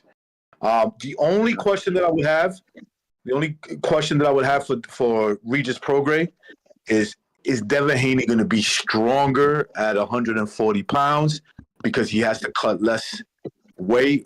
In this case, 5 pounds less, and maybe that works for him. But still, the X factor, right, is the power punching from Regis Prograis, who's a southpaw. I think that's going to be the difference and why he loses this fight. All right, Jimmy. Yes. There's somebody's asking. Mark T in the chat says, "Is Haney really the A side? He's not the zone fighter. Regis Prograis. Well, what's the deal with that?" Well, yes, yeah, he would be because the networks are going to go with the younger guy who want to potentially make more money because Prograis been inactive, never really built up a fan base, and he just signed with. I believe just signed with the zone. Yes, he did. And because because they flew him first class. Because Bob Arum offered to fly him to Vegas, and it was, business class. He was going to fly him, and that was the reason why he went with the zone, which is a little strange to make a, okay, I would have personally taken the flights, sat down, see what they had to offer, but. Sounds like you're easy. Sounds like you're easy to please. Yeah. That's why I don't like about Eddie Hearn. That's what I don't like about Hearn. I mean, when he's got two fighters in a fight, he picks a side, doesn't he? It's like he'll pick the one he thinks he's going to make more money off, and leave the other one in the corner, just waiting there with his fucking ass. That's why Frank Warren is better. Frank Warren's a much better selection. Yeah, neither one of these guys are good. I mean, even Prograis mentioned it. Prograis mentioned about how Eddie's already picked his little favourite, and I found that with the Katie Taylor. He was so far up. He makes. I've had enough of Eddie Hearn. He's just a cringe ball. I mean, the way he's talking about Stu, he said that? Stu, did he say that? Wait a minute, Haney. Prograis said recently that he feels that Eddie's picking Haney, like that's his favorite guy. Yeah, he said it. Okay. So that's. You can see he's pissing Regis Prograis off. I mean, Regis Prograis is only just signed with the guy. Is he not forgetting Eddie Hearn? Devin Haney fucking bombed him off as soon as he could, and to get big fights. And as soon as he couldn't get any fights after that, he went crawling back to Eddie. And Eddie's up his arse. It's cringeworthy. It's like when Katie Taylor. I mean, that was embarrassing to watch. The way he was talking about, Katie Taylor's probably one of the best fighters he's ever seen. In what world is this? Because he not in the fucking world I live in. Well, Stu, a female boxer. I guess she's good. I guess that's what he meant. The way he talks about Joshua. He talks about Joshua like he's the saviour of British boxing. No, he ain't. Well, he's the savior to Matchroom's bank account. Yeah, exactly. No, but he was a big. I mean, AJ was a big star, right? He generated a lot of money. So and they also invested with AJ big time. They signed him to big money 2 years ago. You guys know what Fury's net worth is right now? It's about like 200. Guys, hold on, because pounds. Stu, his microphone. Guys, Stu's microphone is like mine sometimes. I don't know. You guys can't hear us when we talk, so. No, I could. I was talking back and forth with the microphone. I'm just saying to everybody, yeah. And then people scream like they're fucking freaks when I don't even say anything. I was really pissed off at them, because I've always said that. That's JDA. That's JDA. Never mind. No disrespect. I didn't know it was you. No disrespect. Hey, I wanted to add this too. Like, check it out. I said, Prograis need to get reckless, but the biggest mistake he can do is if he gets reckless on the outside. Okay, granted, you step in, but this is what the Haney team does, and they're an expert at doing this. When you have a lot of punching power and you're good with the feet, that ass style, going back to that ass style, when you step in and you make a concerted effort to step out and step in, because you want to leave the power puncher out of play. And as soon as you step in, and if you start reaching like Cambosos did and start shooting all the while you're not in distance, this dude's going to come back and pick you off. So what Prograis needs to do, he needs to make sure that when he bounces forward, he's sticking to you like glue. However he does it, I don't know. But when he gets his shots off, he need to understand that as soon as you start to punch, Devin Haney probably is going to try to step back and pick you off when he comes in again, having to where you're not set in place to throw your shots. That's what he's going to do, and that's why I hate that fucking style. Because if he fights like that and Regis don't know how to identify and make the corrections to get his shots in, he's going to lose the fucking fight. Yeah, that's the ass style. Prograis needs to know. Listen, don't aim for this kid's fucking head. Don't go head hunting. Go for his chest. But whatever opportunity you have, put a glove on him. Touch him at all costs. Because if you go back and watch his last fight, which I did before I made a prediction, I was blown away how bad his footwork was, how bad he was cutting off the ring. He was following that kid around. He looked terrible. His footwork was shocking. He's a guy you could tell always kind of depended on his strength, but that was a younger man. He's now getting up in his mid-30s. And Haney is a young man at 26 coming into his own frame, and he's also now fighting at 140. And again, on Saturday night, it's going to be shocking how much bigger Haney is than Prograis. But where it's hidden is the legs. When Bucho, you said earlier, I don't know how that could be. What it is the legs. Haney has very, very thin legs and almost no calves. Where Prograis, on the other hand, has like big legs. You know what I mean? So that's what your legs carry, and your ass carries a lot of weight. But Jimmy, also, if you look at the heads, if you look at the head, like Haney's head is bigger than Prograis. Like even the head. Yeah, Haney's a big kid. He's got a wide back. He's probably like a 38, 40 jacket. What's where the weight's at? You know where the weight's at? It's on the lips, bro. You guys talking about the legs and all this shit. Look at them. So that's what you kind of soft, dude. That's what you kind of soft for. All right. Lame ass fucking joke. I'm not doing that shit. All that weight's on the lips, brother. Well, you're giving like a legitimate comment. The nose probably weighs a half a here pound. we go. All right. Let BDA go. Let BDA talk. Let BDA talk. Go ahead, BDA. All right. First of all, you guys get predictions? Is that what happened? Oh, yeah. We need your predictions. We need your predictions. All right. Well, first of all, I want to encourage people to check out the video that we did called, hold on a second. It's called Haney Fight Preview. Devin Haney versus Regis Prograis. I encourage people to check that one out. Also, there's a second video. Prograis should fix this or lose badly. And it's about the feet issues that you guys were talking about, the foot issues. And the first one video actually gives you the breakdown, the lowdown, the dossier on both guys. So I encourage people to check that out if you don't know who either of these guys are. I tell you, man, I heard a little bit of what Gonzalo was saying here. And he said it. Prograis has to stick to him like glue. But he also said, I don't know how he's going to do it. Because Prograis has never been that type of guy. In a lot of ways, he's a lot like Kambosos. He's a better fighter than Kambosos. He's got a better defense than Kambosos, but he's a one-handed fighter. All he has and his whole setup is, I want to land that left hand. He doesn't really have that good right hook or any uppercut, at least to the head. The only time he jabs is against other southpaws. It's kind of like the Shakur Stevenson southpaw effect, where they only start jabbing well against other southpaws. So I don't know how he's going to get to Haney in this one. I'm predicting Haney by decision. Prograis is still pretty quick, and his power is real, so maybe he stuns Haney there at one point, maybe even drops him. But I don't know, man. And I understand Zorrilla hits harder than he's given credit. And I also understand different style. It's not the same time. I mean, he takes little stutter steps, whereas Haney sort of drags his feet. He's got the wide stance. I dare say Zorrilla is actually more conservative with his footwork.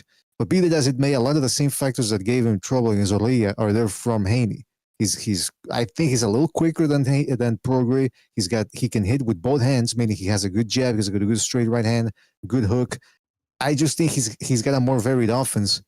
And people say, yeah, but he doesn't hit hard. He's not gonna. Again, you don't have to hurt a guy to keep him off of you. You just have to stun him with the speed, and that's what Haney has. And like you guys were saying, it's gonna be interesting to see how he looks at 140. Hey, maybe at 140 now, the punching power is even inferior, and Prograis says, you know what? I got no qualms about going after this guy. Because Gonzalo once told me, hey, I think Zorrilla hits harder than Haney. And at least on paper, it seems that way. So maybe it's a different thing going on. I don't know. My first instinct is Haney by decision. Unanimous, split, majority. Just decision. That was an excellent breakdown, and I'll be honest, and I would have said, yeah, you shot it. No, but listen, I actually watched BDA's the video he's talking about. That when I said we just watched something on him, I was going to say it out too. It was Mr. BDA's thing, and it's excellent. And if you see it, it's named, if he doesn't correct this, he will lose badly. Excellent. Mr. BDA did an excellent job with it. And I thought Haney was going to win, but when I saw that, taken in with what he did, like, yeah, And he can hit with both hands, like Mr. BDA said. And he is an accurate puncher, and he can jump out of trouble fast. And remember, part of the good things about when you go up and wait, any fighter will tell you this, the pluses, not all negatives. Oh, everybody's bigger, they hit harder. There's pluses, and one of the pluses, they're slower. The guys in the next weight class, I know people think, how much slower could they be? It's still slower. Guys, every time you go up, they're a little slower. And he's going to see the punches. He doesn't, Prograis doesn't really mask his punches too well, other than that right hand kind of looping shot he gets. And that's like a Hail Mary if he catches it behind the ear, because he doesn't throw it often, because he's not very good with the right hand. Yeah, but he does hit the target though, Jimmy. He's snappy with his punches. Well, with this left hand, he is, but he's got a wide stance, and again, Haney's going to be bigger, and not that I think he's going to be younger, and I just think it's the speed. Again, like I'll state again, I hope I'm wrong. I will never be happier if I've missed this prediction. I hope it gets stotched, but I think he's going to win, and I think he might even win wide. I think it'll be easier than he fought Loma. Easy. He lost against Loma. This will be an actual win. Guys, we have a super. Hold on, Gypsy. We have a super chat. Nicholas, thank you for your super chat. He says Devin Haney and Shakur Stevenson wouldn't take Ryan's punches. All right. Well, maybe I don't know, but to me, this could kind of be a little bit. If Prograis executes a certain game plan the right way, this could be Haney's Marcos Maidana to what it was to Floyd Mayweather. It could be. I hope so. I really do. Yeah, it's gonna be a shutout. I hope. Come on, Gypsy, don't underestimate Prograis. I'm bullshitting, bro. I said it's gonna be good. Talking about Prograis, like he's just there to make the fucking numbers up. This guy is a dangerous guy, man. Real dangerous. And Haney's got his work cut out on this one. But Haney looks like the big guy for me. I don't get where everyone's saying I don't see nothing to suggest that Prograis is the bigger guy. Haney seems to have that Canelo build about him, all top heavy with a big fucking head and all big wide shoulders. Exactly. All them weight on them nose and them lips, bro. I got a lot of weight on that side. Well, El Pacho in the chat said that Haney blows his nose to make weight. Yeah, come on. Exactly. Now you think he you makes weight, bro? That's the thing, though.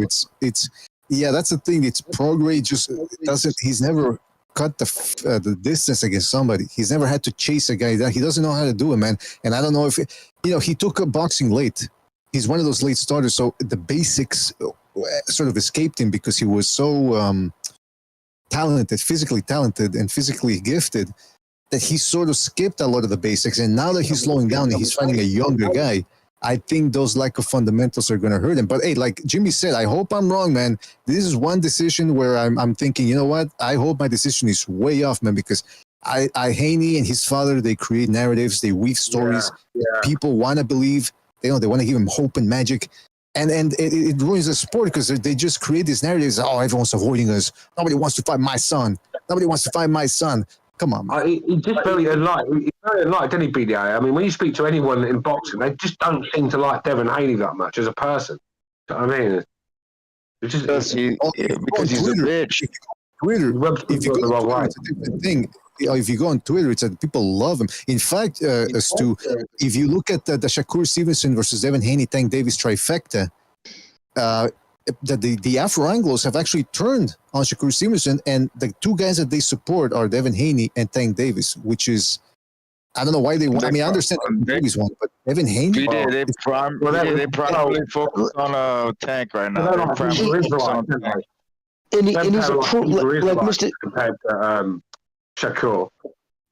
And like Mr. BDA said, he's a proven liar. Not only is he a proven liar, like, okay, you can say something you were wrong, you correct it, but when he says it and says it and says it, when people have tweeted at him, people have said it to him, including what's his name, Suleiman, to his father. His father was all like, but that whole bullshit, Lomachenko ducked me after he became lightweight champion, which, like me and Mr. BDA did a short video on it, is a physical impossibility for that fight to even have happened, timeline-wise. So that was just a straight-out lie. Before that, he was just a prospect. You know what I mean? He wasn't in Lomachenko's fucking preview. What's that? Are you saying that the convicted drug dealer is a liar? Right, I know, then he attacked like how he attacked him about he's not no war and try to like belittle that when 300,000 fucking people have been slaughtered over there. For him just to have that's something you say, I don't want to bring that up, and that's something that's outside the sport. People are dying. I'm not going to, as a man, you don't make light of that. So it's just a level of classlessness on his father. And to Haney's credit, all I heard him say once, I never heard actual Haney himself say anything about the war. Maybe he did, but I heard the father say it. And maybe I'm punishing the kid part, but they leave a bad taste in my mouth. I have no respect for him, period. He was right in certain ways, but he should never said that. I'm never going to lose to a white boy coming. He made that. Then he said, no Mexicans. That's right. Yeah. This guy, he's got the Anthony Joshua mindset anyway. They're the superior race and no man can beat them. And I just love to see it, him get fucking shut up, just like Joshua did. I mean, Joshua made that comment and then he was dancing around the ring against Ruiz like fucking Jackie Wilson, weren't he? Getting popped all over. Hey, Stu, did you know Andy Ruiz got taken out of the rankings? He got taken out of the rankings altogether. Not even in the top 40. But Charlo still has his but Charlo still has his belt after 2 well, now it's at least finally he fought, but he didn't even fight at middleweight, but he still got a title at middleweight. So that's fucking weird right there from the WBC. But yeah, but with the Prograis Haney thing, it's interesting because Prograis has he has that big left hand, and it's interesting how things change from year to year because I was talking with Matt Chad and he told me, he's speaking Prograis, he's saying, but BDA, if this fight would have happened a year ago, who would you have picked? And I said, well, I would have gone with Prograis because we didn't know, we'd never seen him fight a guy like Zorli. I mean, we can factor in new fights. And I hear that from people. They say, wow, if Lomachenko could walk Haney down, imagine what Prograis is going to do. But again, Prograis lacks a guard. He lacks a jab. He lacks feints. He's front foot heavy. A lot of the things that makes Lomachenko an effective fighter, Prograis lacks. Yes, he hits harder. He's a bigger guy. But, I mean, how's he going to deliver that payload? Yeah, but Haney's hittable. Haney gets hit. When he's not running, he gets hit. He's been hurt a few times. Yeah, but Lara Linares is one of the most accurate combination punches in boxing. He's one of the most prettiest combos, man. Like, when he throws them right, they're great.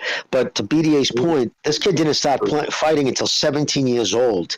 So he doesn't have those, it's not so much... I always say, it has to be without even thinking. It has to be secondary muscle where you're just doing it when you're knocked out. It's because it's so repetitive. And he's never, like BDA said too. And listen, he's not the first one, but any fighter you've ever seen in your life that started late, right, almost has never, and has become champion or got name recognition. Their careers almost never last. And the reason being, what brought him there was just sheer athleticism, quick hands, power. But all those fundamentals that they didn't get implanted in their youth will start to show as they get older. And I think Mr. BDA said that perfectly. To his credit, though, he does love boxing, though. From what I've heard, he will sit down kind of like Mike Tyson and watch the old fights. Of course. That takes I'm not taking anything against his love. Yeah, good point. I'm glad you put that out to Gonzalo. That doesn't mean he loves boxing or it's not any less in his heart than anybody else's. But it still matters. That's the reason why most sports you'll hear you'll hear a kid when you say, how old were you when you started boxing? Most champions, 5, 6, 7. You know what I mean? You go to the gyms around here. When I was a kid, you said you started at 14. You'd be like, what? What's wrong with you? You know what I mean? You've lost 7 years of good training. Repetitive jab. You're fucking keeping your feet. It's just a hard thing. Everybody listening to the show's been in a fist fight. And then after you say, when you go to think about the fight you were just in, you're like, I'm really having a hard time kind of remembering it went by so fast because when you fight, you're in a fist fight. That's all it is inside there, and it's just a violent dance. And if you don't have that repetitive skill set in your brain built into your frame, it's just a different animal. And again, I hope he catches him. That's why David Benavidez is real good, even though he didn't fight amateur. He's real good because of that. It's just second nature to him. That's right. And you know what, man? When I was in NAM, we had a saying, nobody plans to fail, they just fail to plan. And I think that's exactly the same thing with Regis Prograis. Regis Prograis is going to go in there, and he just like when Liam Smith rematched Chris Eubank, and he's prolonging the entrance. He's saying hi to the crowd. There's the music. It's like a rock concert. I'm thinking, you're not taking this seriously. You just think you're going to show up there and knock him out again. And then when Chris Eubank boxed him and this guy and wouldn't give him an opening, you could tell in his face, is like, holy shit, what do I do now? And I think that's that similar scenario here with Prograis. He's going to go in there. I hope I'm wrong, but I think in his mind, he's looking at it like a lot of boxing fans are. Like, all you got to do is walk him down. You're the bigger guy. He's coming up. You hit harder. It's going to be a walk in the park.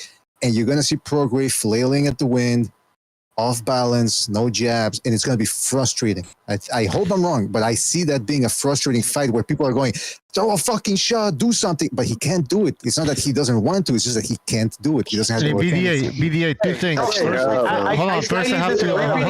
Hold on, Gonzalo. First, I need to read a super chat, and then I have a clip here of BDA when he was in Vietnam. Like them politicians in Washington trying to fight this war with one hand tied around their balls. All right, and now, I was going to say, what part of Vietnam are you in, brother? Like, where were you at? Everybody got to die. It sucks because like he talks the way, like I asked Mr. BDA about it once off the show. He's like, dude, you should know better. You don't talk to one of us about our time. You know what I mean? We don't bring that shit up. It kind of embarrassed me. So my feelings are hurt when he brings it up on the show, but whatever. That's classified information. You can't be asking those kind of questions on. All right. I was gonna say maybe Regis can do it. I don't know. Maybe he can't do it as good as Haney. But what I'm saying, look, if he can do it, he needs to stick to a certain fighting style because I seen like when he fought Josh Taylor and other fighters, he just tries to get too cute, and it's one of those things where like you did start late and you kind of want to prove to yourself, okay, I did start late. I love boxing and I want to show the world that I am a good boxer, but since probably dudes that started younger than you, like you were saying, BDA can do it much better than you. You got that little bit of a in your subconscious that you want to prove it to the world. But if I want to do something, I don't want to be ambivalent and go between that and two different ways of fighting. I want to stick to something that I know that I can do good. In other words, that the Prograis can do good. He can fucking punch. Go in there and try to knock this dude's head off. Don't try to show the world that you're a good boxer because you're going to come in second place. And second place means that you lost in fucking boxing. Yeah, like you landed your punch, you're going to be second to the target. And at the end of the day, you're going to lose the more rounds. And then ultimately, you're going to lose the fucking fight altogether. Gonzalo, I agree with that. Gonzalo, I agree with that one because I see that in a lot of fights where fighters, they go off their game plan by trying to impress the world and show them about their boxing skills. I want to show the world that I can box also. And then they go in there and get fucking pieced up for 12 rounds. Go and do what you do good. I mean, if you're not a boxer, then take it to a dogfight. Take it to this, take it to the trenches. There's no point you sitting there trying to outbox a guy that's got better footwork than you, that's faster than you, that's got better head movement than you. I mean, you're just wasting time. I see a lot of fighters do this where they think they can they're trying to impress, I want to show the world that I can box as well. No, you just showed the world that you fucking can't box after that performance. And I see it time and time again. I mean, a lot of fighters, they miss their big opportunities. They get a big opportunity and they go in there and they're trying to outbox boxers. Just go in there, do what Madonna did when he fought Broner. There was no boxing behind that. There was just go and take this fucking guy's head off. Rocky, the movie Rocky. You just go in there, just beat the shit out of him. And well said, and too. you're also confusing the judges, right? You're confusing the judges because the judges are going to be like, wait a minute, in the beginning, he was coming forward against Josh Taylor, but then all of a sudden he's not. He's trying to box, and the guy that Taylor now is coming on, so that means he's respecting Taylor's power. So that means he had to change up because he made him.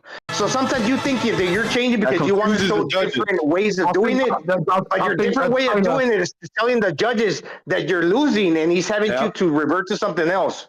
Yeah, but I think Taylor put a pace on Prograis that he just couldn't handle, and he had to take his foot off the gas. Haney's not going to bring that work, that pace. You got to remember, Taylor had to take it into the trenches, into the pocket to win that fight. He had to go into a war and drag it out because he was getting outboxed at times. Josh Taylor was. I mean, I think the pace caught up with Prograis. I think that's the only reason. And Haney's not going to bring that sort of work rate. So, I just got to say. If I could just add one thing too, in the same category as Taylor, right? We've all brought him up to talk about, what he did with Prograis, but in the same vein, Look what happened when he fought Teofimo, a kid coming up, right? Who was younger, faster hands. I mean, he embarrassed fucking Taylor in there because the reason being Taylor didn't fight enough. Fighting once a year. What's that? Taylor's finished. Jack Catterall did that. I mean, but his skills deteriorated because he was only fighting like once every 16 months. That's what Ben Davison does. He turns a fucking world-class fight into a journeyman. Hey guys, can I just quickly interrupt here to read a super chat? Nicholas, thank you for another super chat. He says, no one but Usyk can be compared to Lomachenko. Unique. All right. Well, they do fight, I guess, a little bit similar. Same trainer. I mean, they got the same trainer. They're both from the Ukraine, so I mean, yeah. I want to add something to Recognize. Can I say something before you talk, bro? I'm sorry. Don't get mad at me, bro. I am already mad at you, but go ahead. Oh no. I was gonna say that Usyk is like Loma, but the guy that's better than both of those guys is Bivol. That's what I was gonna say. Maybe because Bivol could be predictable at times. He could be predictable. Remember, he's just okay. Yeah, it's still hard to get his timing, but you could. Where Usyk, well, definitely with Loma, that boy he uses a lot of fucking angles. You know, that's the difference. But I see what you're saying. Like in terms of just the basic boxing IQ, Bivol might be better than those guys. Oh yeah, he doesn't have to do as much. He's a better boxer. Yeah, I know what you mean. But let me just say this real quick. Go ahead. Real quick. Something that Gonzalo brought up. Okay, Gonzalo brought up how Prograis started boxing at the age of 17, and this kid Haney's been boxing since he was a little kid.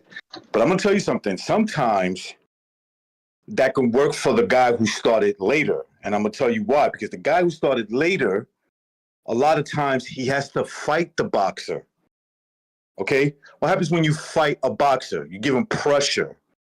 He's not able to time you as he normally would do with another boxer who he might be faster, have a little bit more instinct than. So he's got to really be on point to have the fighter off rhythm. You got to have him off rhythm throughout the whole fight. We seen Haney have a pretty good boxer. You guys talked about it with Linares, a guy who puts punches together. We seen him have him tamed for like most of the fight, and then he gets caught with a big shot. So just keep that in mind. That Prograis, he started later. But that's the guy who's always looking for the big punch, and the fight's never over as long as he's standing.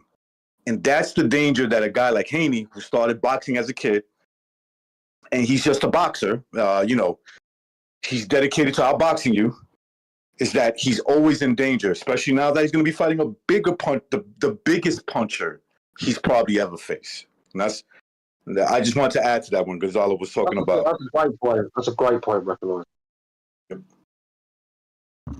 Yeah, also, what do you if Haney tries to pull a Shakur Stevenson and looks like straight up S style, that's gonna be a negative on him. It's like, okay, I read the prediction. When a fighter resorts to doing that, you can say the predictions don't really count no more, right? It's like freaking I picked Edwin de los Santos, and I can't say that I got it wrong because in the end of the day, the way fucking Shakur fought is like that was basically like he didn't come to fight, so I don't feel bad about that prediction. A lot of people thought Edwin de los Santos won. I predicted Shakur to win, and I didn't win. Nobody won because nobody won that fight. Nobody won that prediction. Somebody won that fight, and the person who was trying to make the fight won the fight. He was trying to. The fight didn't happen. And exactly. I'm not going to blame De Los Santos. So in my opinion, Gonzalo, you were right. De Los Santos won. So the guy didn't show up to fight. You know what he did? Recognize? I'll tell you what he did. He knocked him out without actually knocking him out. We'll never see that Shakur boy out. That's everything. We got to make predictions based on how we see it as boxing fans, and then we got to think for the judges too. So not only are we going against the two fighters, trying to pick one in between the two, and we're going against three judges. Yeah, like I have a list of my predictions. I have a notepad. I left that blank. I'm not going to take that as a fucking just because the judges said he won. Fuck out of here, man. Know who won that fight? The guy who left in the second round. Say, let's go home. Those are the winners of that fucking fight. But I refuse to pay a boxing debt refund because the guy I picked was robbed. I mean, proper robbed. A mate he come to collect. I told him to fucking do one. I said, well, he goes, well, I won the fight. I go, not in my eyes, you didn't. That's good enough for me. I don't look at these refs and these judges anymore and have any. You welched on the bet, man. You welched on the bet. I had a friendly. No, you didn't. No, you didn't. Me and that dude Heyman, I used to go back and like we would kind of make picks in the DM, right? And he picked Kovalev. I picked Ward the first fight, right? I said I think Ward just has enough. He's going to grab him. He's going to hold him. He's going to make him that boring, like you try whatever, right? And sure enough, the next day, he called me and go, drop me a DM. He's like, dude, you won. And I told him, get the fuck out of here. I will never take I won. I made that prediction. Just because he got his hand raised doesn't mean he won the fight. And I'm not going to accept it. I mean, don't get me wrong. If I did a bet and it was cash from some like bookie, I'd take the money. But like between friends, I'm not going to count that as a win because it wasn't. I'm not a fucking loser. Oh, wait a minute. You're not going to take the money until you actually made a bet between friends? No, I said if I made a bet with a bookie, fucking right, I'd take the money.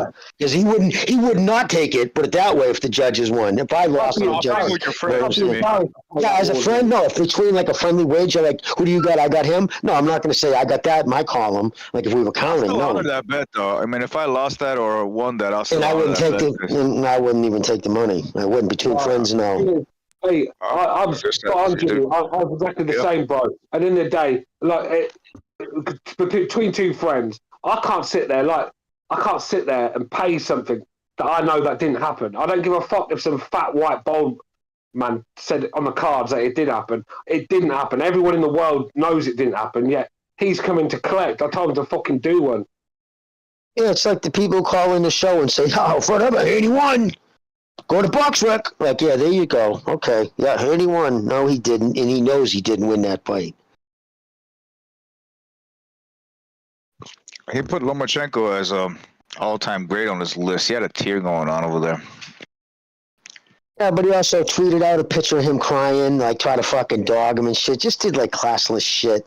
You know what I mean? Piece of shit. And his dad is a piece of shit, just like him. They're dope. They're just same thing with Teofimo Lopez. I don't like Teo. It's just everything's a fraud. I don't mean to cut you off, but even like, listen, he's a Muslim. I have Muslim friends, right? There's not one of them would allow their fucking girlfriends to fucking sit at restaurants with their whole ass cheeks hanging out with a string half up their back, with their tits hanging out and shit. No fucking way. So like he doesn't even hold his fucking the religion She belongs straight. to the street. She belongs to the street. Exactly. Recognize. He's about as Muslim as a bacon sandwich at the end of the day. And then look. The way I look at it, Lomachenko has brought a lot of these defeats on himself. He's starting 4 or 5 rounds. He's given 3 or 4, 5 rounds away at times, and then he's playing catch up. And when you're against not that one though. I'm gonna say when you're fighting Haney, he's got the establishment, he's got everyone, all the American media, the fucking promoters on his side, wanting him to win. You find a lost battle. You got to get on these guys early, put it on them. He should have won that fight easily, but he waits and waits and waits. It's the same with Teofimo. Stu, you know what the problem is with Lomachenko? You guys know what the problem is with Lomachenko? Yeah, he's fighting a weight class he shouldn't have been in. He doesn't even have to be in a weight class. No. He should be on that weight. That's just chasing greatness. That's a good thing that he's doing. That's not what it is. His problem is that he picked the wrong promoter. Bob Arum is not a type of guy that Bob Arum had nothing to do with that dude. Why do you think what's his name jumped ship? Why do you think Haney left right away? He was so offended because Bob not only said it once, he said it right on camera, right to Loma. You got robbed. You won that fight easily. Bob said that. He doesn't pick the fucking judges. The Nevada State Athletic Commission picks him. So my point being, Bob said he'll say it to this day. He said it when Steve talked to him last. Oh, fucking Haney lost that fight. Clearly lost that fight. And everybody in the arena saw it. Jimmy, you mean to tell me he has no influence on the judges? No. Whatsoever? He doesn't pick them. He doesn't pick them. No. How's Eddie Listen. Yeah. How's Eddie Hearn do it, though? No. Sorry about it. Yeah. All right. Go ahead. Whatever state you're fighting in, the athletic commission in Nevada is the most powerful. Like Bob can't fucking tell them what to do. He's not in there. They pick the judges, and the other one, and then the sanctioning bodies have certain judges to them. But again, the most powerful people are the sanctioning bodies. They make all the calls. It's up to them. In Nevada especially, they got their things. Listen, the guy who runs that fucking show is wicked woke. I'm just being honest, like extremely woke. And what happened with the woke people? Lomachenko got crucified, hated on Twitter because he stuck with the Ukrainian church and he got put on the Ukraine death list. He's not allowed back in the country according to what's name. I'm not trying to get political. I'm just saying what it is. And you know the culture right now, what's going on in the United States.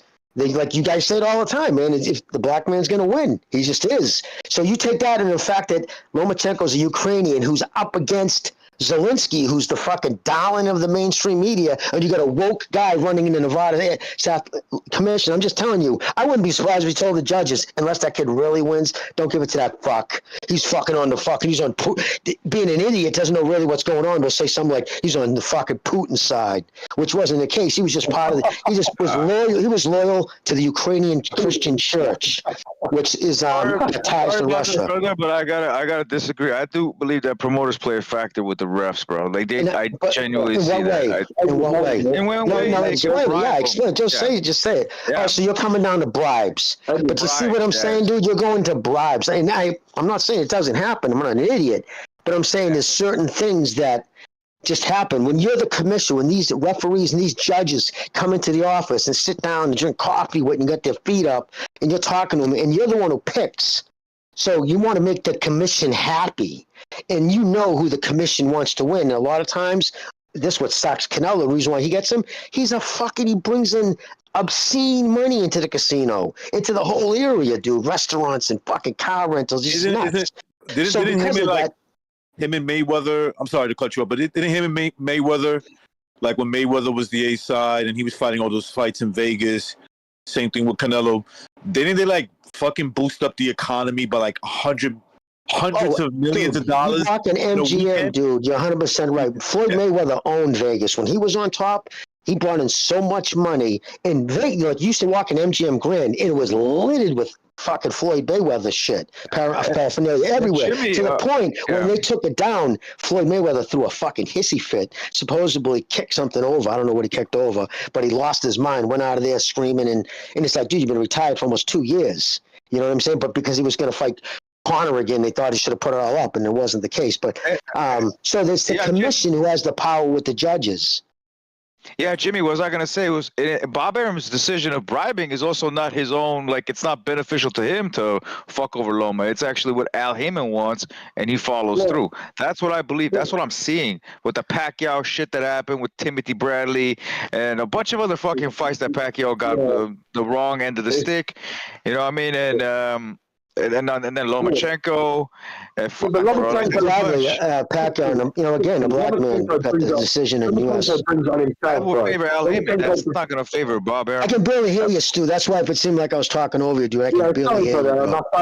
I've got bad signal today. Sorry, boys. Lomachenko brings a lot of this on himself, though. You can't give away 4 or 5 rounds in a title fight and then come on strong at the end.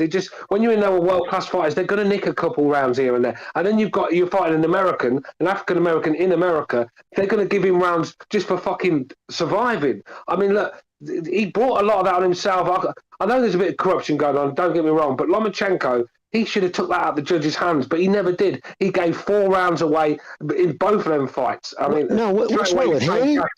No, Haney, dude, he started quick with that, bro. He took the first round off, which everybody expected. That first round was almost non-existent. They didn't really do anything. But after that, he won the second, third, and I gave him the next 3 rounds.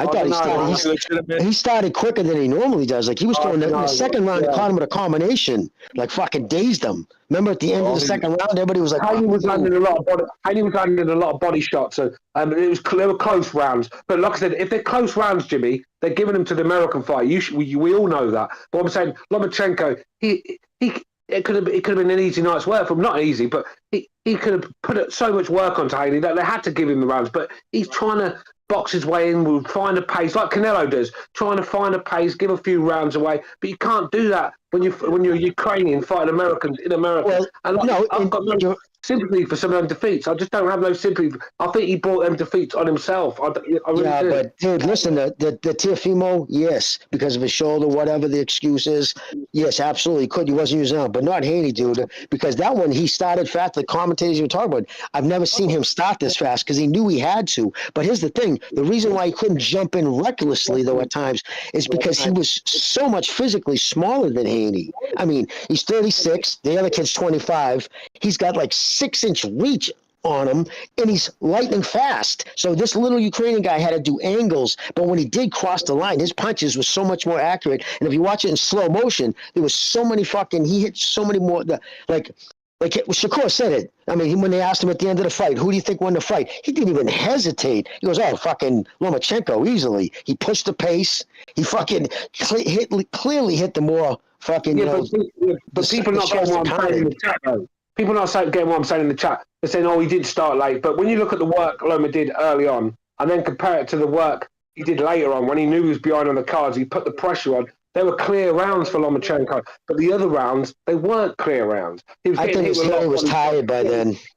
Yeah, but he doesn't matter. He got tired in the 7th round. I think Haney hit a wall. I think physically he hit a wall and he saved some for the 12th. But Lomas, your point, he did fuck himself there because in his mind he thought he was up. In his corner, they thought they were up 10. Haney's father thought he was up 10 rounds to 1, and fucking. But in his mind, Loma, I read that he thought he was up 9 rounds to 2. He thought he had 9 rounds in the bank 100%. Because like I said, he's feeling it in there. He's seeing the guy wilt. He's seen the guy diving at his waist. You see the older guy diving at him. That's not that wasn't 9 rounds to 2. Lomachenko must be fucking deluded if he thinks he was 9-2 up. No way was he 9-2 up. Can I say this? I'm saying that's what Loma said. I had him winning. I had him winning 8-4, easily 8-4. Okay, can I say this? Yes. Yeah, the whole thing about Loma should have gone for the knockout. I mean, I think that people are to blame here are the judges. They would get it right. We would need, because I remember one guy called in too, and he said after the fight, he goes, "The judges never get it wrong, and it's up to the fighter to get the knockout." I'm thinking, okay, then why are judges there? If the only way to win is there, then if it goes a distance, it should just be a draw. Then, if the only way to legitimately win is knockout, the guy is 35 years old. He's shorter, smaller than Haney. Supposedly, Haney was a bigger guy. He looked it, and he was the one that was getting backed up. Lomachenko was the effective aggressor, clean punching. The body shots that people talk about, they weren't backing Lomachenko up. He kept coming forward. So by those metrics, I had him cleanly winning the fight. It was competitive. I'm not saying he's cool, Haney, but it was competitive. But it was clear that it was a obvious winner. You guys forget that Linares was supposed to rob Lomachenko. If Lomachenko didn't knock out Linares would have robbed Lomachenko. Linares is a great fighter, though. He's a great fighter. Yeah, but he was clearly beating Linares, and if he hadn't stopped Linares, he would have got robbed by Linares. Oh yeah, that's right. That's right. Beating Linares. I remember that fight, Linares. I'm saying, the promoter matters a lot. You guys got to get the right promoter for a guy like that, man. He got the wrong promoter on his side. I had Linares up after 9 rounds, and Lomachenko, and then he went in the pocket and put it on Linares, and that's when he started to get results. He tried to box Linares from range, and he was getting picked off with straight punches. Trust me, he was not dominating that fight at all. It's only when he took it to the trenches, took it to a dogfight, he beat the shit out of Linares in the end. But he was losing that fight. I didn't lose after 8 or 9 rounds. I thought I had him up by not too much, but I had him up over Linares. I knew that if it got to the scorecards, they're taking it away from him. That's the good thing. He landed that body shot and he stopped him. That was clear. It was going to be a robbery, and all thanks to his great promoter that fucked him over with the Salido fight as well. It matters, bro. How did he fuck him over with Salido? No, that's not how you do it, dude. When you make a comment like that, that's not when you say I'm not gonna say anymore. You lay it out. Explain how Bob got him robbed in his second professional fight. But I don't understand. What would he? Look, it could be not Al Heyman. Now listen, you got one guy. It could be not Al Heyman. It could be Al Heyman instead of Bob Arum. It could be Al Heyman that has the refs. All right, but you didn't say Al Heyman. You said Bob Arum. It was Bob Arum fucked him over in that fight. My point being, when you say things like that, you have something to kind of back up and explain why. Because if you look at for the whole thing, you got one guy who's one foot out the door in retirement, who's fucking 36, sharp worn, and had to beat the fuck out of the kid's balls. And even the ref had to apologize for the decision. I mean, his performance was so horrible. He should have been DQ'd. But he did all kinds of veteran materials. And then you have the other kid that you just gave a ton of money in a signing bonus. Like it was. Let me finish. He just signed him for over $1 million signing bonus. I didn't get they didn't publish him out, but it was said to be in the 7 figures. So this is the second fight with a kid you just signed for millions of dollars. And you're going to fucking make sure he loses to a fucking sharp-worn, albeit crafty vet who's retiring? Where does that make sense? Well, look, I'm gonna tell you something, bro. Answer that question. Where does that make sense? I don't get it. It's because of Al Heyman. I'm saying he's under the hands of Al Heyman. That's what I'm telling you. He's under the leadership of Al Heyman, and that's why he follows. Wow, who's on it? That's my opinion. That's my opinion. I think okay, then why if that's the case, how come Top Rank is fucking 23 wins against 4 losses, or the flip? PBC has won 4 times head-to-head against Top Rank in 27 bouts. They're 4 wins and 23 losses. Top Rank guys have beat the fuck out of the PBC guys on the regular. Top Rank got good quality, brother. I never said Top Rank got bad quality, but Top Rank is under the, I guess, not management, but under the control. All right. So the guy's been in the business since I was a toddler, who's been in and around the game for 50 years, who left the fucking Department of Justice, was a one of the hot young lawyers in the country, went off on, everybody said he was crazy because he wanted to get into boxing. He's been a part of or made some of the most historic fights in boxing history, is under the fucking thumb of a dude who is a music executive who's terrible. Crazy, right? But it is true. Yeah, so but you say one breath it's crazy, it's true, but okay, explain how it's true and explain where you're coming from. There's videos of him not being able to get into certain places because Al Heyman did not allow him to get in those locations. What places? There's videos. Just look it up yourself. Like, no, I'm not going to look it up, dude. No, dude. You ain't going to pull that bullshit. Look it up. Okay. Come on, bro. Okay. All right. Just tell me what it is. Okay. I forgot exactly. It was something with the casinos. I forgot exactly. All right. Anyways, all right. Well, so I'll give you another one. I'll give you the MTK shit that happened, right? The crazy shit that happened that Fury was involved in it. He was willing to throw Fury under the bus quick as fuck, real fast. His promoter ain't doing that shit, but he was. The other promoter, Bob Arum, was so quick to throw him under the bus. For what stuff? That shit came up. For what? Bro, like the drug issues, the mafioso shit that was happening. He wasn't with Heyman then. He wasn't with Heyman then. He wasn't with Bob. Heyman's not involved. No, he wasn't with Bob then. He signed with Bob after he came back. I don't know, man. I saw him as the promoter with Frank and him for Tyson Fury at the time, and he didn't want to get involved with that MTK crap. He was after the second fight in the United States is when Bob became his United States promoter. Yeah. Well, see, I'm going to be a stick in the chat. I'm going to be a stick in the chat. All I can say is, bro, there's some shady shit with Bob Arum. Hold on. Gypsy. Stu wants to say something about the chat. Stu, go ahead. Yeah, I'm going to be a stick from the chat about my Loma scoring. But Loma's been in a lot of close fights that he had no business being in. He won the fights. I'm not saying he didn't win the fights, but he made it hard for him because of the situation he's in. He's in America, fighting an African-American guy who's got everyone on his side. The judges, the fucking... the media, even the promoters at times, and you got to go in there. When you fight in America, you got to go and make it a dominant performance. Like Tyson Fury had to go basically and beat the shit out of Wilder to get a win. He fucking, when he tried to box him, he got robbed. You know, and Lomachenko brought a lot of them. And you Loma fanboys need to calm the fuck down because you're going on like he went in there and dominated every second of every round. No, he didn't. Even against Linares, he was getting hit with big straight shots. He was struggling at range. These guys are too big for him. He's too small. As soon as it's only when he got in the pocket and used his skills, and it's when he started to turn it around. I mean, and these are close fights. But Tio was a very close fight. I mean, people like Tio was a close fight. I mean, I had Loma winning, but it was close. I had Lomachenko beating Haney, but I'm not sitting there crying robbery from the rooftops because I can see why Haney got it. Even though I don't agree with it, I can see why he did get it. He was earning a lot of body, and Lomachenko, he was having little bursts here and there. It was only when in the latter rounds when he thought, oh, I'm gonna have to step it up here because I'm going to get robbed again. And that's when he stepped up a gear. But who was hurt, though?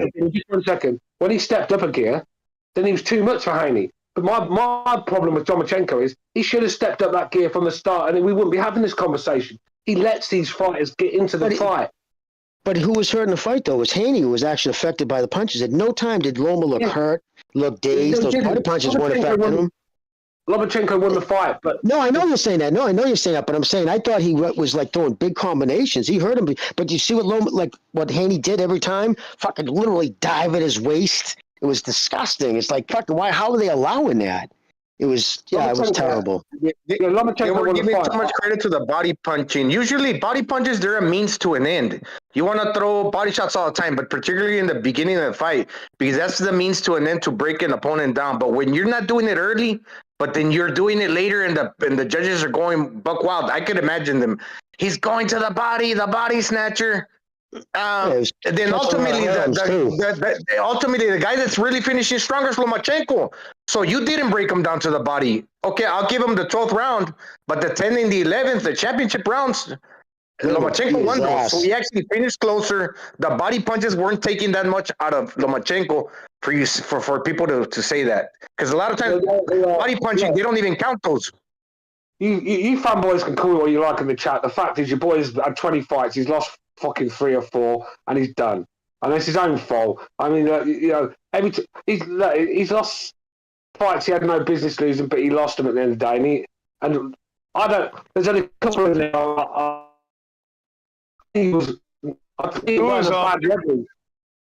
Stu is on point. You're on point, so he shouldn't have lost because he picked the wrong promoter. That's all I can tell you guys. You're still undefeated till this day. He went in there with the wrong game plan, and he brought it on himself. He didn't have to make these fights close. He could have won them comfortably. But that's the thing, Stu. It was a close fight, but also another thing to consider nowadays. You know what cheating is? And they disguise it a swing round. A swing round basically saying, well, it could have gone either way. When they're telling you it could go either way, no, they're basically telling you the favorite, the A side's getting that round.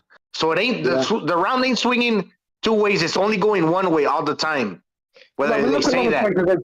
Teofimo in the 10th and the 11th, I thought it'd be, I agree with you on the Teofimo. I thought it was like you could, because he really put it on the end. But the 10th and 11th fight round was so one-sided. Loma fucking had him reach out and grabbing on for dear life. Like at no time was Loma hurt. Why did he put that pace on Haney from the start? Because Haney was 11 years younger than him, and it was in the early part of the fight when he was still fresh, dude. That's the reason you wait till he was still winning a lot of those. Let's say you give him half of the rounds, but all the swing rounds are giving it to one guy, so that's why he's losing. If you would give half, let's say you want to be fair, not totally rob a dude, give him half the rounds that are fucking swing, Lomachenko wins. If you tally up the 10th and 11th in the later rounds. If the older man is coming on strong in the latter rounds, then that age is obviously not a problem here. Lomachenko could have put because he's pacing himself too. You pace yourself. Yeah, and it cost him the fight. It cost him the fight. But what cost him the fight was the robbery, dude. It was a one. Listen, it was. I said it before. Most people, dude. 212,000 fans polled. 80% said Lomachenko won. You know, I think Lomachenko won. No, you're saying it too, but I'm saying like across the board, not one fighter was there. No media. Everybody said it. You had fucking that fucking rapper saying, I'll never fucking buy another, pay-per-view ever in my life. Boxing is so fucking, and that was a black guy too, he was saying it. So I think, like, of all the fights, this was as clear a robbery as, I mean, I saw it was clearly fucking Lomachenko winning that fight. And because, though, and it really is the strength, you could actually see him slow down around the 7th round. And then he took the 7th, 8th, and 9th off. Haney actually took like 3 rounds off, and he actually surprised me. He kind of came back, but I think he was holding a lot for the 12th to finish strong, which he did. And again, that's Lomachenko's fault. I had 7-5 Lomachenko.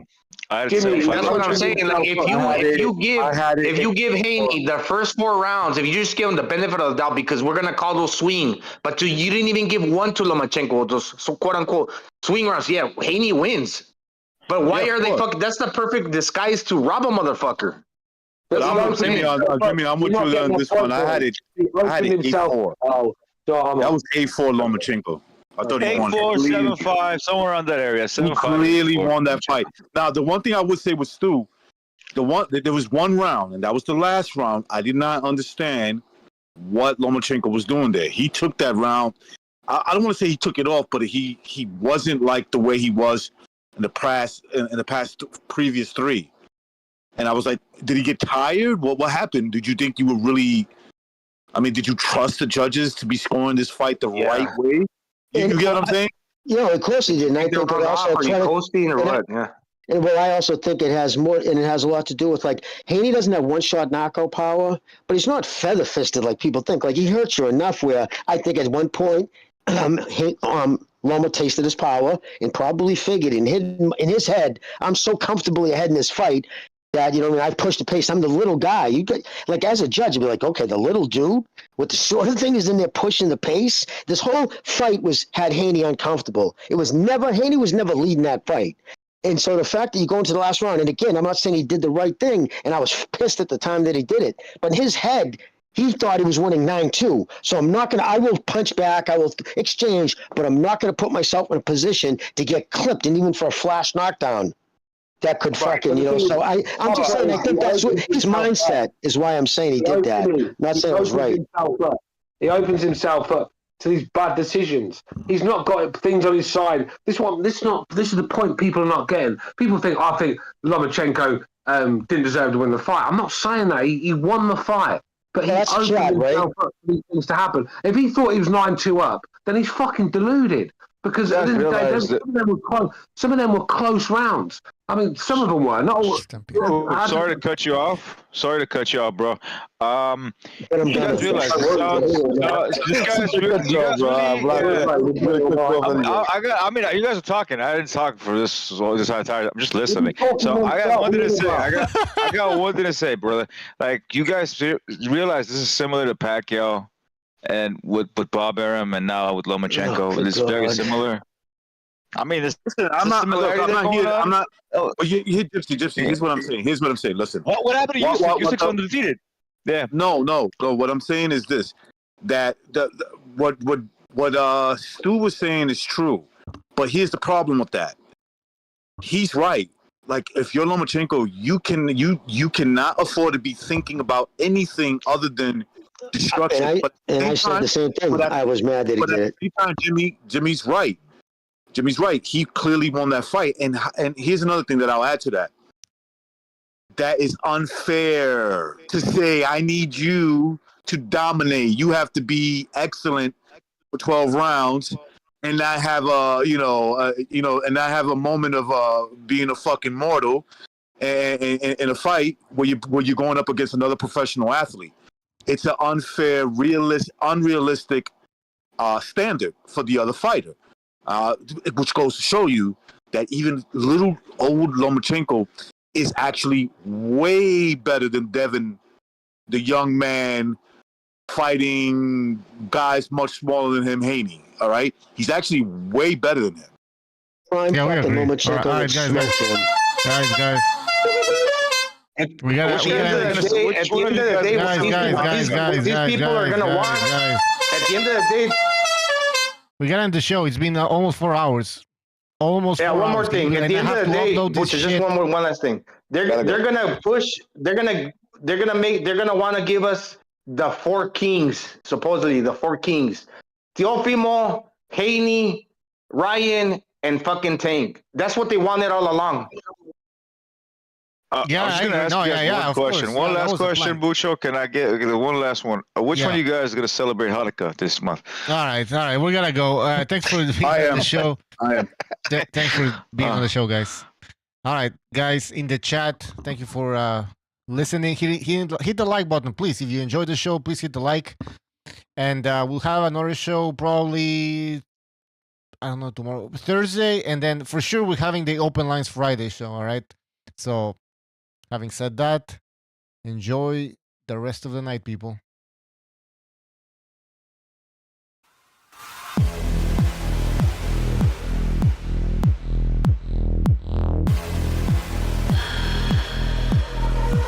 Don't stop.